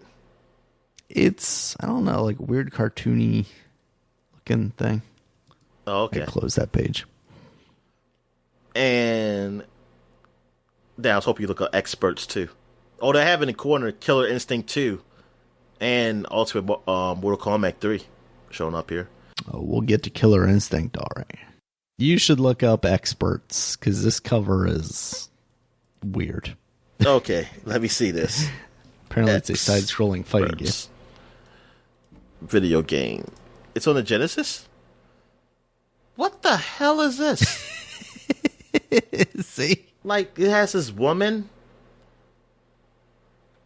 Just, okay. And it's published by Sega. Side-scrolling fighting action. Let me see this game. What this game even... Okay, it's like an action game. Yeah, this is these weird times, man. It's a side-scrolling fighting action video game produced by Sega of America, released only in North America. Genesis. It's a spin-off of Eternal Champions. Oh, I know Eternal Champions. One of the most high-profile, the last wave of Genesis games. Really? I don't remember this. It was highly highly panned by critics as having dull gameplay and poor control. The game's plot is based on an alternate timeline in which Shadow Yamamoto was not killed by Black Orchid in 1993. Instead, she formed a vigilante group. In the game, a group of terrorists took over the undersea weapons factory. Unless the United Nations given to the demands, the terrorists would detonate a thermonuclear device that would destroy Earth. Shadow and the experts embark on a mission to avert the crisis. Are they like X-Men? Is that what it is? Like X-Men or something? I don't know. All right. So my last cover is Game Pro in 1996. And look, it's Killer Instinct. Yep. Killer Instinct. Foreshadowing, Dominic. Exclusive Killer Instinct 2, man. Look at Mr. Drybone's name? on there. What's his name? I don't know. Skeletor. Oh, I thought you knew these guys. I think my friend knows them. But I thought, hey, you're a Nintendo fan. You should know them too. What's his name? I'm trying to remember. It's, I don't know, Skull. It's Captain Skull's brother or something. Spinal. Spinal, yes, Spinal, yeah. I wonder what's his name, Spinal, when he was a pirate. Before he was turned to bones. Spinal the pirate. Also, look, Ultra 64 games, Daniel. What's in store for the Nintendo 64-bit machine? And SWAT Pro Strategy Guide featuring Donkey Kong Country. Oh, is that what it's called? The Strategy Guide? SWAT Pro. That's not the game? I don't understand what I'm reading, Daniel. I think it's what they call their stuff, maybe? Yeah, I guess so. Donkey Kong Country 2 Strategy and Street Fighter Alpha. You also got reviews for Gex, man. Yes. There you Gex, go. One of the best platformers out there for the Sega Saturn. Shockwave 2 for the 3DO. Look, 3DO, man. That was going. Toy Story for the Super Nintendo. NBA in the Zone for the PlayStation. And Samurai Showdown 3 for the Neo Geo. The Neo Geo, too. Look at these consoles, Daniel. Look at these consoles all living together. Remember when we had all sorts of different types of fucking consoles? Yeah. Street Fighter Alpha for the PlayStation. Also, previews of Descent. I remember Descent. Yes, that makes you dizzy trying to fly that ship all around and shit. Alien Trilogy. I remember that game, too. And NBA Live 96. Oh, man. I had that on the Genesis. Yeah. Pilot Wing 64 for the Ultra 64. There was a Nintendo Ultra 64, no. And look, Star Wars Shadows of the Empire, man. Hell yeah. Oh, man. This Never got past that first Hoth level.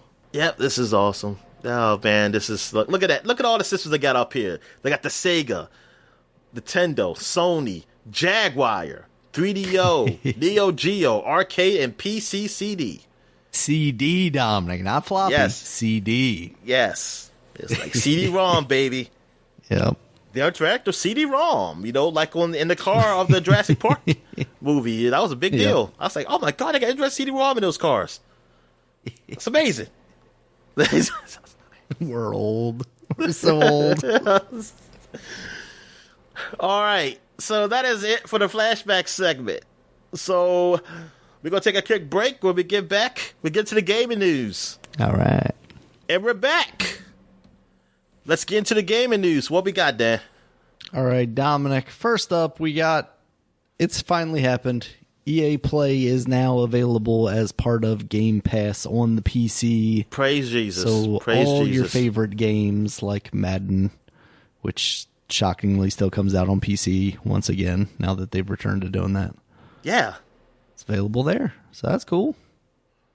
Also, things like Jedi Fallen Order and Squadrons and all that good stuff. Dragon Age, which I just downloaded because that's the Ultimate Edition where it has everything. So I have to buy it is the Ultimate Edition. Nice. Well, Dragon Age and Dragon Age, the third one, Inquisition, they have the Ultimate Editions up there, but 2 does not. That's weird.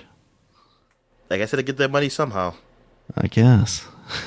But like, if you can play 1 and then get the itch for it, and then if you want to get to 3, there's a few exclusive PC games up there too. Just like how the Xbox Game Pass PC has, like with Age of Empires. So there's some things that is just on there, like the Command and Conquer games, like the older ones. I think it's like or something like that. I think it's remastered or it's a collection. That's up there, and I don't think that's on the consoles. So you got some new other content. I mean, this is great, man. This is great. Only bad thing is that you don't get achievements. So that is a little shocking because I thought it would tie into the Xbox stuff. I was hoping at the time that it was taking a while for this to get through because it was supposed to come in December and it got pushed. Right. That they were maybe trying to integrate some stuff in there, like some achievements. I ain't say all the games. Maybe some of the games you don't, but at least some of the games that are on both. But I was like, hey, I hope they got achievements here. And that's what some people are like, oh, I don't care anymore. I was like, they really are. Those are hard achievement addicts. That's probably like that man, the guy who I go against. The achievements. Exactly. He probably like, oh, I don't play games unless I can get achievements in them. Yeah, exactly. So yeah, I was a little because I was like, yes, I can get some achievements in these games with my little helper, with the trainers. I can get them even faster. but nah, it didn't have that. So I was like, oh, I gotta just continue to play the Xbox Game Pass with that. But I do want to play Dragon Age again, so that's why I do have that. I did download that. Maybe I'll play it sometime. But at least I have it there if I could have it good and ready. Yeah. What I want to play it. Only bad thing is it's just like the old Mass Effect games. Of course, they're up there too. But it's that they don't have controller support in those games. And not until their third iterations. I think in both of them. I think in Dragon Age case is the same thing. The third iteration is where they finally have controller support. But they were like, oh, PC people don't use controllers. I'm like, yeah, I do. Yeah. It's just easier on my hands for me. Mm-hmm. Absolutely. I'm right there with you. 99% of the time.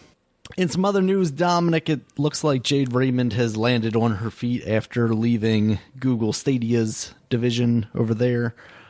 Google's Stadia division. She has started a new studio called Haven, and they are working on a brand new IP for PlayStation exclusively, Dominic. Boo! That's not. That's what I'm looking for. I mean, that's good. I mean, I just know her from. I remember from Assassin's Creed. Yep, that was where she blew up. Yeah, and she's easy on the eyes. Downhill also for there. Easy on the eyes too. Come on, that's another reason. She also makes very good games. Okay. No, I don't disagree. I'm just saying that when she actually makes games, because she was tied to the Star Wars stuff, right? And that went nowhere. And then she was tied to Google Stadia, and that, of course, went nowhere. Yeah, that's what some people say. It's like, I don't know what this means, because thing she was tied to didn't go anywhere except for Assassin's Creed. I mean, it's crazy to think like how prolific she is. Like, you know her name. She's one of the few game developers that you know their name, yet really she's got one product to her name that succeeded. Yeah. It's nothing against her. She just happened to be at the wrong place at the wrong time, it seems like. Or maybe she brings this with her, Dominic. So the thing is why is her name prolific then? Because she was the face out there, you know, for Assassin's Creed. And I think Assassin's Creed blew up in a way that, you know, a lot of games haven't. Like, it had so much marketing behind it and so much material. And obviously having her as the face of it, and she is an attractive woman, you know, that helped out a lot, I think. Yeah. All right. So, and then after that, it just kind of carried through. Oh, hey, it's her again. She's reappearing, and yeah, you know, and it helps that the first time it was Star Wars. Like, hey, this big Star Wars initiative. Yeah, that made sense. Yeah, at EA, and then the same with Google, even to an extent. It's like, hey, Google's taking this seriously. They've got someone like Jade Raymond coming in here, and you know, then clearly not as seriously as we had hoped. So. Someone that is taking video games seriously, Dominic, 2K, because they are bringing Tiger Woods back on board, getting his likeness and naming rights, as well as acquiring HB Studios, who is the company that has made the golf club and then most recently worked on PGA Tour 2K1. Okay, so... Oh, that's good. So is it going to be implemented in 2K1 or the next game? I would imagine like the next game would. Do you think we're at a point where we would accept Tiger Woods as the name of the game again? Like, could they call it Tiger Woods PGA Tour 2K2? Oh yeah, I think we're at that point. You know, especially after the most recent accident. I mean, he got in a car accident, but I still haven't heard anything about like it was because he was popping pills or something like that. Right. Yeah. I heard anything was like drug related or drunk or something like that. Mm. Like, I heard anything really bad recently. Yeah. From him. I mean, that was an accident. A lot of empathy out there. So far as I know, it's an accident that happened. I mean, like a true accident. Mm-hmm. So I think that stuff is. I think he's in the light. I mean, like I said, the ratings went up when he came back. Yeah. So obviously, people want to see him. Now, it's unfortunate that he's already gone, but I think his name is still big, man. I think it's still big. I don't think anybody still has not got to that point to put their name on a game. Like, either I feel like you just call it PGA Tour 2K1 or 2K whatever. Yeah. I said 2K1. Well, it's going to be 2K21, right? Because you got 2K1 up here. Yeah, I do. Oh, yeah, okay. Yeah, 21. But anyway, yeah, I think his name, I think it's all right now. I don't think it's tainted. I don't think it's like it's tainted right now. I think it's back to being okay. That documentary just came out about him, so you know he's back in the spotlight again. Yeah, that documentary. Yep, exactly. So, yeah, we'll see how that goes. Something that we're expecting to come out this year, Dominic. We've been talking about Dying Light and what was happening with that, and it sounds like they're saying it's going to be coming out this year. Are you surprised by that? Do you think it'll actually happen? I am. That's why our prediction is going to come out next year. And yeah, I'm sorry. I was doing something. You're fine. Yeah, I'm surprised. I'm surprised that they're still projected for this year, especially with other games I'm seeing that were coming out this year and they were delayed. They're delaying them. I was thinking this is going to have the same problem. Even though I know they've been in longer production. Right. But that doesn't stop, COVID from affecting. Exactly. However long they were into it. So yeah, I mean, we'll see. I mean, I hope it does. I hope it comes out. Yeah. And speaking of delays, Dominic, as we just talked about, Gotham Knights has been delayed out of this year into next year. So no multiplayer Batman happening. That sucks. But then again, I didn't know what year it was coming out. To be honest with you, personally, I didn't know. So, I mean, I probably saw it, but I just didn't stick in my head. So Yeah, because I think this was supposed to be this year, and then Suicide Squad is 23, I want to say. for some reason. Yeah. It's one of those things that was like, it's just so far away, I don't really care. Yeah, Tell me exactly. when we get closer. Yeah, so we'll see. I'm still iffy about Gotham Knights. Like, I don't know about all this multiplayer stuff. It's not necessarily what I'm looking for, but it could turn out to be something very cool. Yeah, I still want to see. I mean, if it's like a true like co-op experience, not like online, like Avengers or something like that, like a Destiny or something like that. A true just co-op experience, or you can play in single player if you want to. Yeah. Then I'm okay with that. Definitely. Yeah, just give me the option to do it, but don't necessarily make it built completely around that in a way that's gonna make it like one of those live service. And I want no loot box shit. Like, oh, you level up, oh, you get loot box, new costumes now. You can get some. Now you're talking to the wrong developer or publishers here, Dom. Well, I mean, all of them are the wrong ones now, Daniel. That's true. If you're talking about the big ones, I don't know who doesn't do it, unless it's like Sony's own games, but they don't do multiplayer games. So right, yeah. Yep. Well, we'll see about that, Dominic, because Sony is jumping into the multiplayer game in one way. They have joined forces with a new esports venture, RTS, to jointly acquire EVO, Evolution Championship Series. The fighting game tournament people. That means Killer Instinct would never be at EVO. I was thinking Smash Brothers, but yeah, that. Oh yeah, that too. Oh yeah, that's the only. I was joking because I don't care. But Smash Brothers, that's the big because it's Nintendo. Mm-hmm. That's wild. Because I'm just saying because what Sony's done on the consoles, they might just be by it, but they'll still host other games. I'm not going to say they're not, but I mean, it feels like most of those fighting games were being played on Sony products anyway. Yeah, exactly. You can kind of see this, but yeah, that's, but still, it's But Smash is a big deal, and I don't know. I mean, we'll see. We'll see how it goes with that. That Sony gets it. I kind of don't want neither of those companies to buy it unless it's their own. I kind of just want. I'd rather have a third party because at least they go on multiple consoles. Mm. Yeah, but I guess Evo needs. I guess maybe they're hurting for money. I'm not sure. Well, I mean, there was that stuff from last year. You know, them doing it online only and then eventually canceling it because one of the co-founders had some allegations come out against them, and then kind of everybody turned against them. So I could see why you would maybe be like, okay, let's get out of this game. Let's minimize the risk here and sell this to, Sony or RTS or whoever wants to buy it here. Excuse me. It sounds like some of the other co-founders are still involved. They're going to be there as ambassadors. I'm seeing in this article from Business Wire. So yeah. They're doing Evo this year online only, and it's going to be taking place in August. So, bone up on your skills, Dominic. Get in there. Oh, yeah. You can play some Mortal Kombat with your cheats on.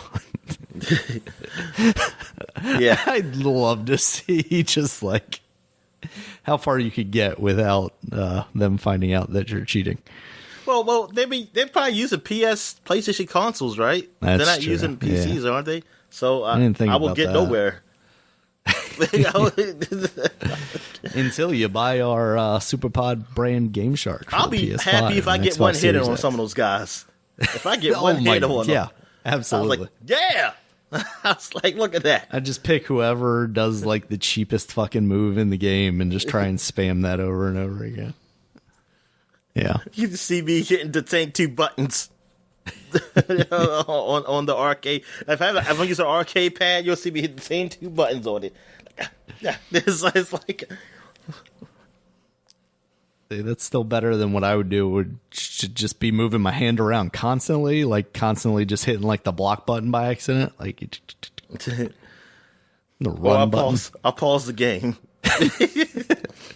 Say, hold up. You get disqualified for that, Dominic. I say, wait a minute, I gotta see what the move set is. Exactly. Yeah. Special is up, down, left, right. Okay.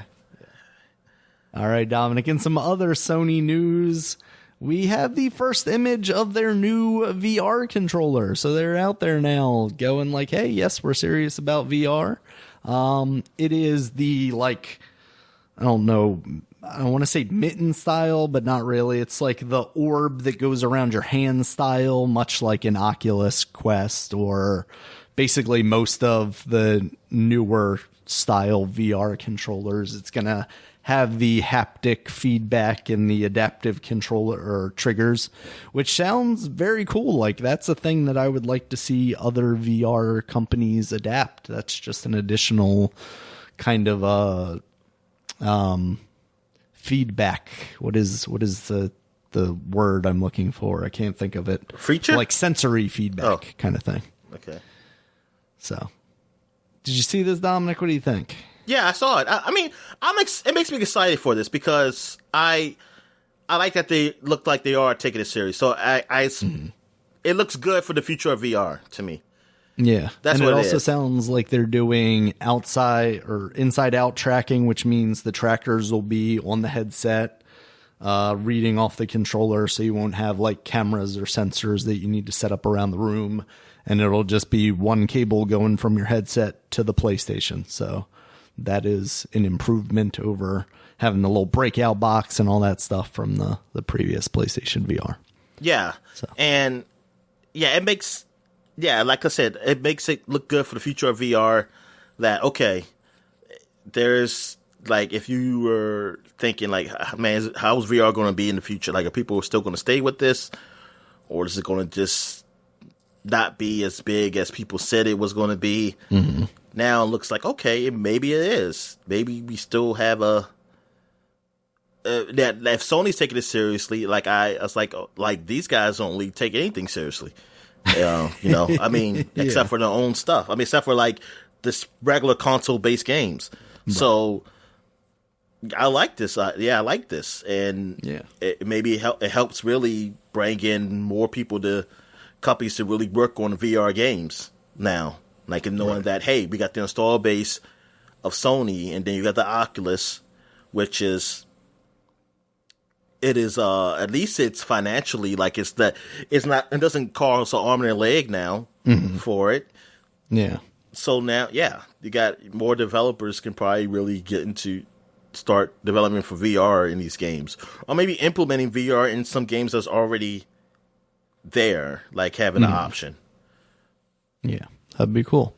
And also, you sent me a thing on Twitter of a Xbox in, what was it, Italy, that allegedly popped up something about a possible VR.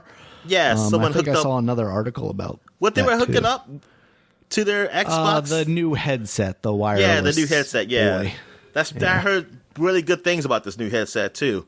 The new really? Bluetooth headset from the Xbox. Nice. But it was an accident that happened. They thought they were trying to hook up their VR or something like that. Yeah. And it's like, whoa, wait a minute. Xbox never talked about anything about VR, on the console. Yeah, what does this mean? Yeah, there was that like very early bit where they were like, oh, maybe we'll work with other headsets. And then it was just nothingness while PlayStation was kind of dominating the console VR sector. So that brings some interesting news. Like, what is it? Is it them partnering with somebody, or?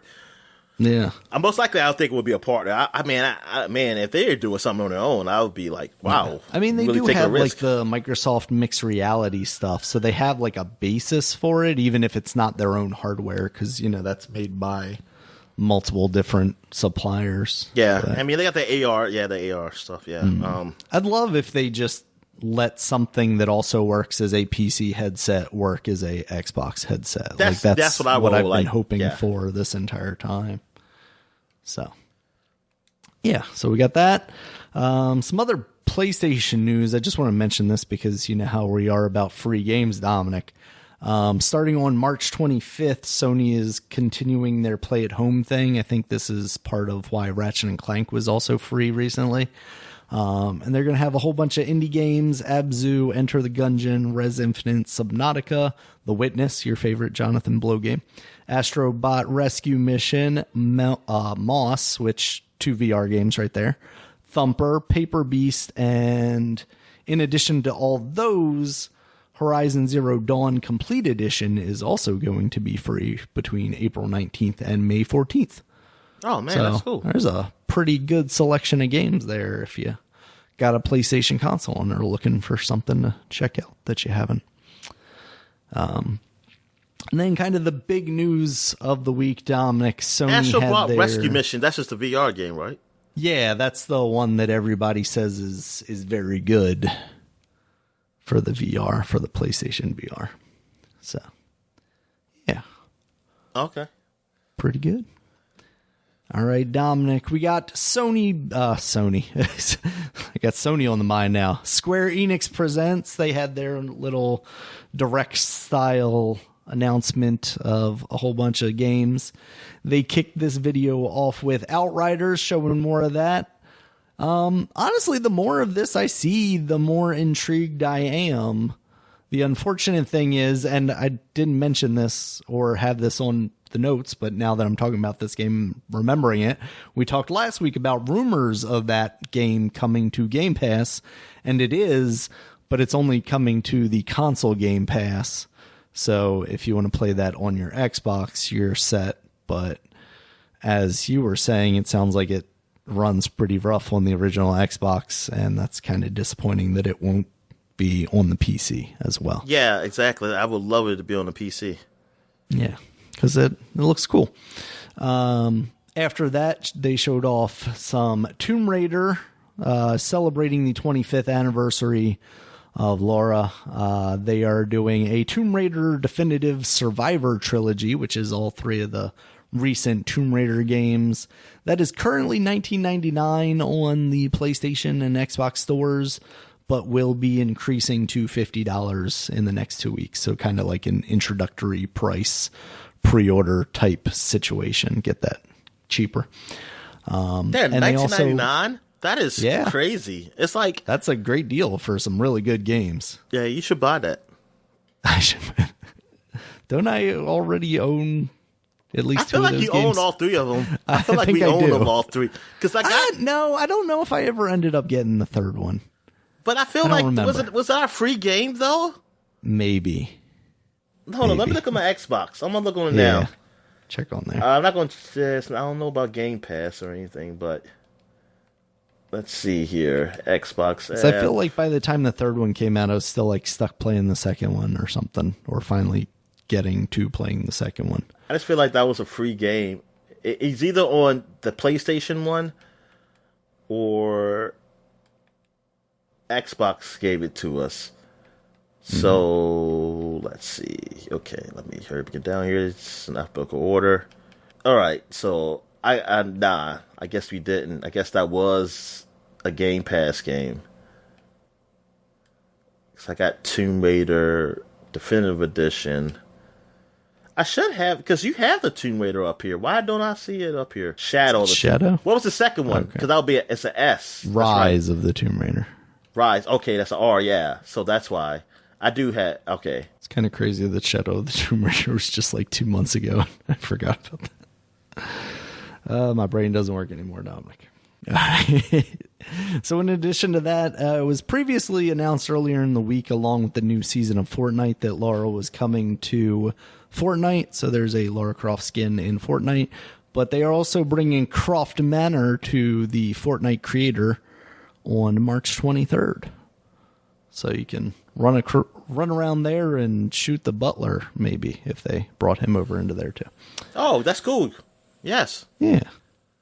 But Croft Manor coming to... I still don't know what the Fortnite creator stuff is. Like, how does that integrate with the multiplayer game? Is it just like a free kind of sandboxy area for you to build up stuff? I mean, is this what Save the World mode is it like Forge? Or maybe it's like Forge and Halo. Maybe. Yeah. All right. Yeah, I can download it. I can download Rise of the Tomb Raider. I don't know why I don't see it in the library, though. Huh. That's weird. You know why? I'm looking at Xbox games for gold. That's why. I'm in the wrong library. That's my fault. I'm supposed to look at all owned games. It is nice that they do that, though. I always forget that they have them separated like that. After that, they went into a segment of mobile games. There's a Just Cause mobile coming soon, allegedly. Also, Square Enix Montreal. They're the ones we were talking about last week about what games do they make. They are working on Hitman Sniper Assassins, a new Hitman Sniper game. There's a Space Invaders AR game coming, which looks interesting. Space Invaders is Square Enix? I guess. Yeah, right? Like, who? Isn't that Atari? I thought I guess it was. Atari doesn't exist really anymore. So maybe they just licensed it from them. After that, they got into other games. They got Tau You Spell Bubble, which is, I want to say Bubble Bobble, but I don't think that's right. It's the one where you're shooting bubbles at like a Tetris style board. But this one has anime ladies along with it, apparently. And then they showed off Darius Cosmic Revelation, which is a side-scrolling shooter, like a what is the R one that I always try and think of and can never remember it? R-Type? Yeah, R-Type. That kind of side-scrolling shooter type thing. And then Bubble Bobble, speaking of which, for friends, that's coming to Switch, PS4, and Steam. And I think you can play that now on like bubblebobblefriends.com or something like that. Don't quote me on that. Okay. Also, don't go to that website without safe search turned on or something. This is boring me, Daniel. Let's get some good stuff. Come on. All right, Dominic, your favorite game, Avengers. Thank you. That's the next-gen upgrade is now out for that. And sounds like the save transfer process for that on the PlayStation is maybe a little bad. But hopefully they'll work that out. It sounds like you have to like update the PS4 version to the latest patch, so then you can export your save and then import it into the PS5 version, but that hasn't really been working. So I've been seeing a lot of people complaining about that. But that of course comes with all the things, higher res textures, faster loading times, higher resolution, stuff like that. So you got that going on. In addition to that, they showed off more of the Hawkeye Operation Future Imperfect stuff that is supposed to be coming out this month. And then they had a roadmap for some other stuff as well through summer and beyond. And also they announced as kind of like the stinger to this segment, the Black Panther stuff. Black Panther is coming. He's going to have War for Wakanda. And you heard Ulysses Claw talking some mess about and what's Wakanda. He going to have robots too? I mean, yeah, possibly. I mean, I hope they have some different enemies, man. Yeah. The thing I will say is, like, at least looking at the Hawkeye stuff, there was like different looking environments. They were kind of boring and bland and reddish brown because it's like post-apocalypse world or whatever, but it was at least different from what I've seen in that game. But he was definitely fighting robots, unfortunately. Yeah. So, yeah, they got that. And then they showed off some Balan Wonderworld. We've talked about that. That's like this game, great. I wish it was $20. If it was $20 day, I might think about actually buying the Avengers game, at least for PC. Mm-hmm. I'll think about it. I gotta feel like at some point we're going to see a drastic drop on that, and or at least a lot of sales, you know. Oh, and in addition to that, Spider-Man apparently is still being worked on. Which is it said early coming soon though, 2021. But I guess that's out the window. It's not early anymore. Nope. Yeah, that's they put themselves in a rough spot on that one. They really did. Put that dude on the cover, and he's still not anywhere to be found. Like, they keep talking about all this other stuff, but he's not even on the roadmap. So what's going on here? It's a bait and switch. They're going to get fucking sued, Dominic. It's going to be rough. All right. Last up is part of the Square Enix Presents. We got lots of Life is Strange stuff. We got the latest Life is Strange game. It's called True Colors. It's being made by Deck 9 instead of Don't Nod this time. They are the ones that did what did they work on? Something Life is Strange related. I think the After the Storm or Before the Storm stuff, I think is what they did. So this is not going to be episodic this time. It's all dropping on September 10th and looks like a Life is Strange game. I'm very intrigued by it. I still need to get around to playing Life is Strange 2.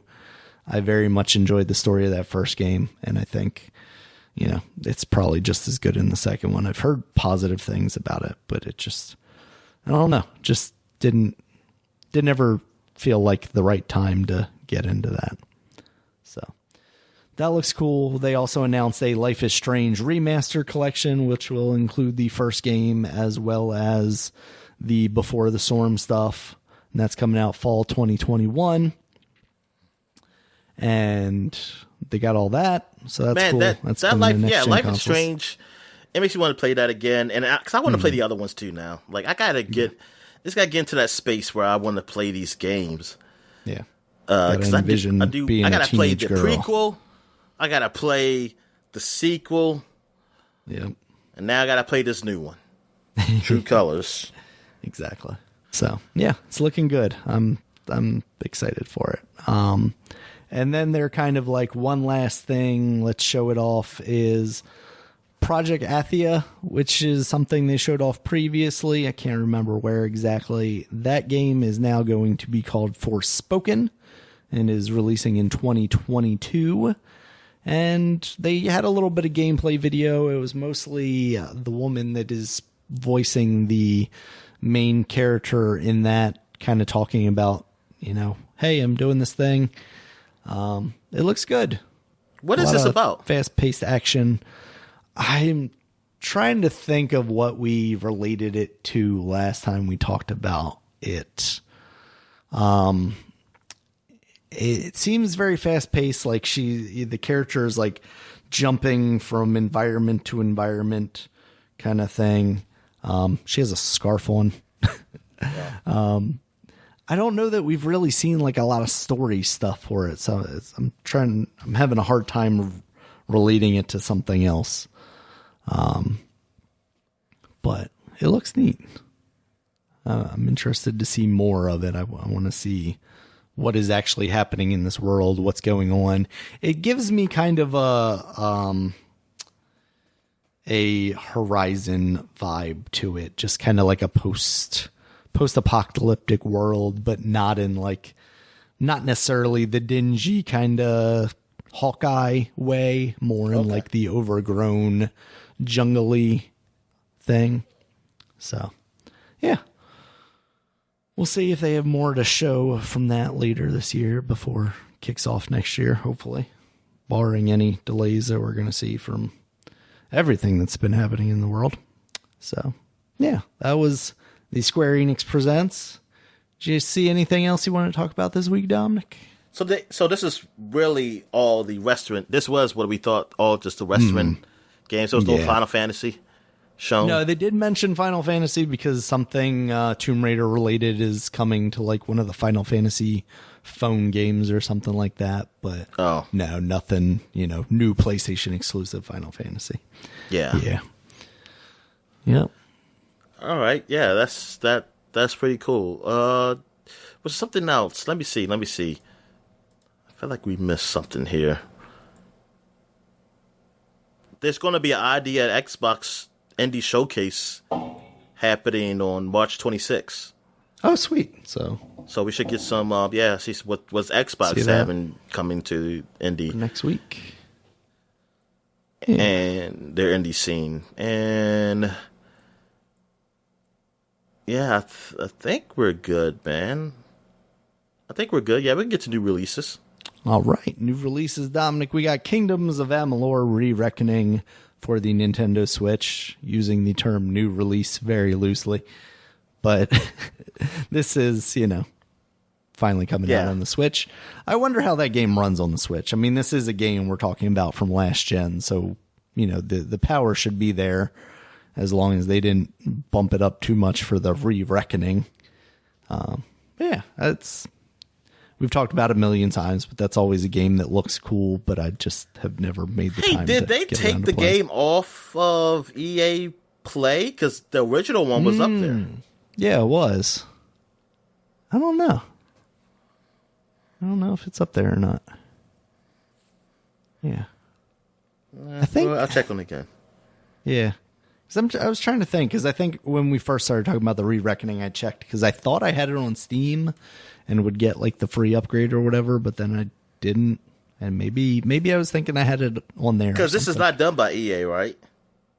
Yeah, no, I don't think it is. Yeah, see, that's the thing. Trying to take it away from me, Dominic. All right. After that, we got RBI Baseball 21. That's now out on the PC, Nintendo Switch, PS4, PS5, Xbox One, and Series They got X. set the game up. They are. I mean, listen, this game has gotten, since it came out, like it was truly arcade, simple. Like a very simple game. It's a lot more meat to it now over the years. Like they are, like I think little by little, they really stepping up the game. Like they're really making big improvements on it. That's good. It's not there like MLB, but I think that wasn't his intention at first. But I think development, I guess more money, I guess they either more sales help happen, and then so more money pours through that there. I think at some point they're trying to get to a space where they are true simulation plus arcade too. Yeah. And are they getting closer to a level of like Super Mega Baseball? I mean, not necessarily like arcadey, but just like production quality wise, maybe. Like production, yeah, that's what I mean. Production quality, okay. Like the play. I think. I mean, because I forgot what they added, but I know that they added like a full franchise mode now or something like that. Oh wow! So okay, they didn't have that before. So very nice. They added a lot. Like since the first game happened some years ago when the RBI Baseball came, it was World. You know, they did the relaunch or whatever of it. They had definitely changed. And man, Georgetown, man, they getting their butts kicked right now. Shit. Oh yeah, rough. Goddamn Colorado, man, Colorado. Who cares about Colorado? Plays basketball in Colorado. Yeah, exactly. Well, the Denver Nuggets, but who cares about them too? Exactly. All right. After that, we got Stubbs the Zombie in Rebel Without a Pulse. Yeah, Dominic, he's back. That's now out on the Stubbs Switch, is back. PS4, and Xbox. Yep. Is he? I never played this game. Though? I never did either. I was always interested in it. Like it always looked fun and cool to me. But now I feel like it's one of those games that they're re-releasing without too much work, so it always probably thought about feels Zombies old. Ate My Neighbors when I see that game. Hell yeah. That's what we need, Dominic, is Zombies Ate My Neighbors. I need to revisit that. Even if, no, I don't want to say that. I was going to say even if they made a phone game, like upgrade version to it. No nobody wants that. Nobody plays that shit except Fortnite. All right, Dominic, we also got Undertale that's finally out on the Xbox One and Xbox Series X. Good. I can play it. I don't. Yeah. I just been avoiding it. But I was hearing people talk about how good it is. Maybe I'll give it a shot. Now I can get achievements. There you go. That's what. Yep. Hey, if beating the lawyer motivates you to play Undertale, then, you know. Did you play all it? About it. I did, but then there's some very difficult choices in the game, we'll say, that affect the way stories happen, and I got to one that very much affected my interest in continuing to play the game because it made things very bad and sad. So, all right. We also got Marvel's Avengers, which we talked about. That's now out on PS5 and Xbox Series X. And the big one, Dominic, Plants vs. Zombies Battle for Neighborville, the complete edition, is now out on the Nintendo Switch. So, time to get online and kick some kids' butts. I wish they'd made a complete edition for the regular, for the PC and the console ones too. Yeah. I wish they just there should really be a man. free upgrade situation there. Yeah. I'll wait and see. Want you to buy because I don't know. I'm thinking about it, But how I much think it costs? as soon as you cave, that's when they do it. That's what I'm saying. I'm not going to do it. Just not going to do it. Let's see. eShop Battle for Neighborville.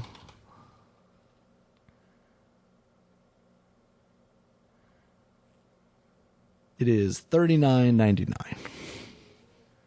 $40. Yeah. I mean, that's a okay price, but yeah, we'll see. Yeah. Like I said, as soon as you buy it, that's literally the next day. They will announce. Yeah. Or even later that day, 5 minutes after you click that button. Because Nintendo doesn't do refunds. So, like, sorry. Fuck you. So, those are our new releases this week. You got anything else, Dominic? Nah, man. I'm good. All right. Thank you guys as always for listening. You can check us out on Twitter. Dominic is at DStalworth5. I'm at RegulusMB. Podcast is at Supapod, SUPAPOD. Supapod.com is the website. You can check us out there, as all the podcasts, as well as links to all the places you can find us, including YouTube, where there is a video version of this podcast, and iTunes, Stitcher, Google Podcasts, Spotify, and basically any podcast place that you can find. They've somehow stolen our work and are monetizing it, Dominic, so we should bring them down. I don't know if that's true. Really, it probably just gives us more reach, so good for us, I guess. And until next time, guys, see you later. All right, see you.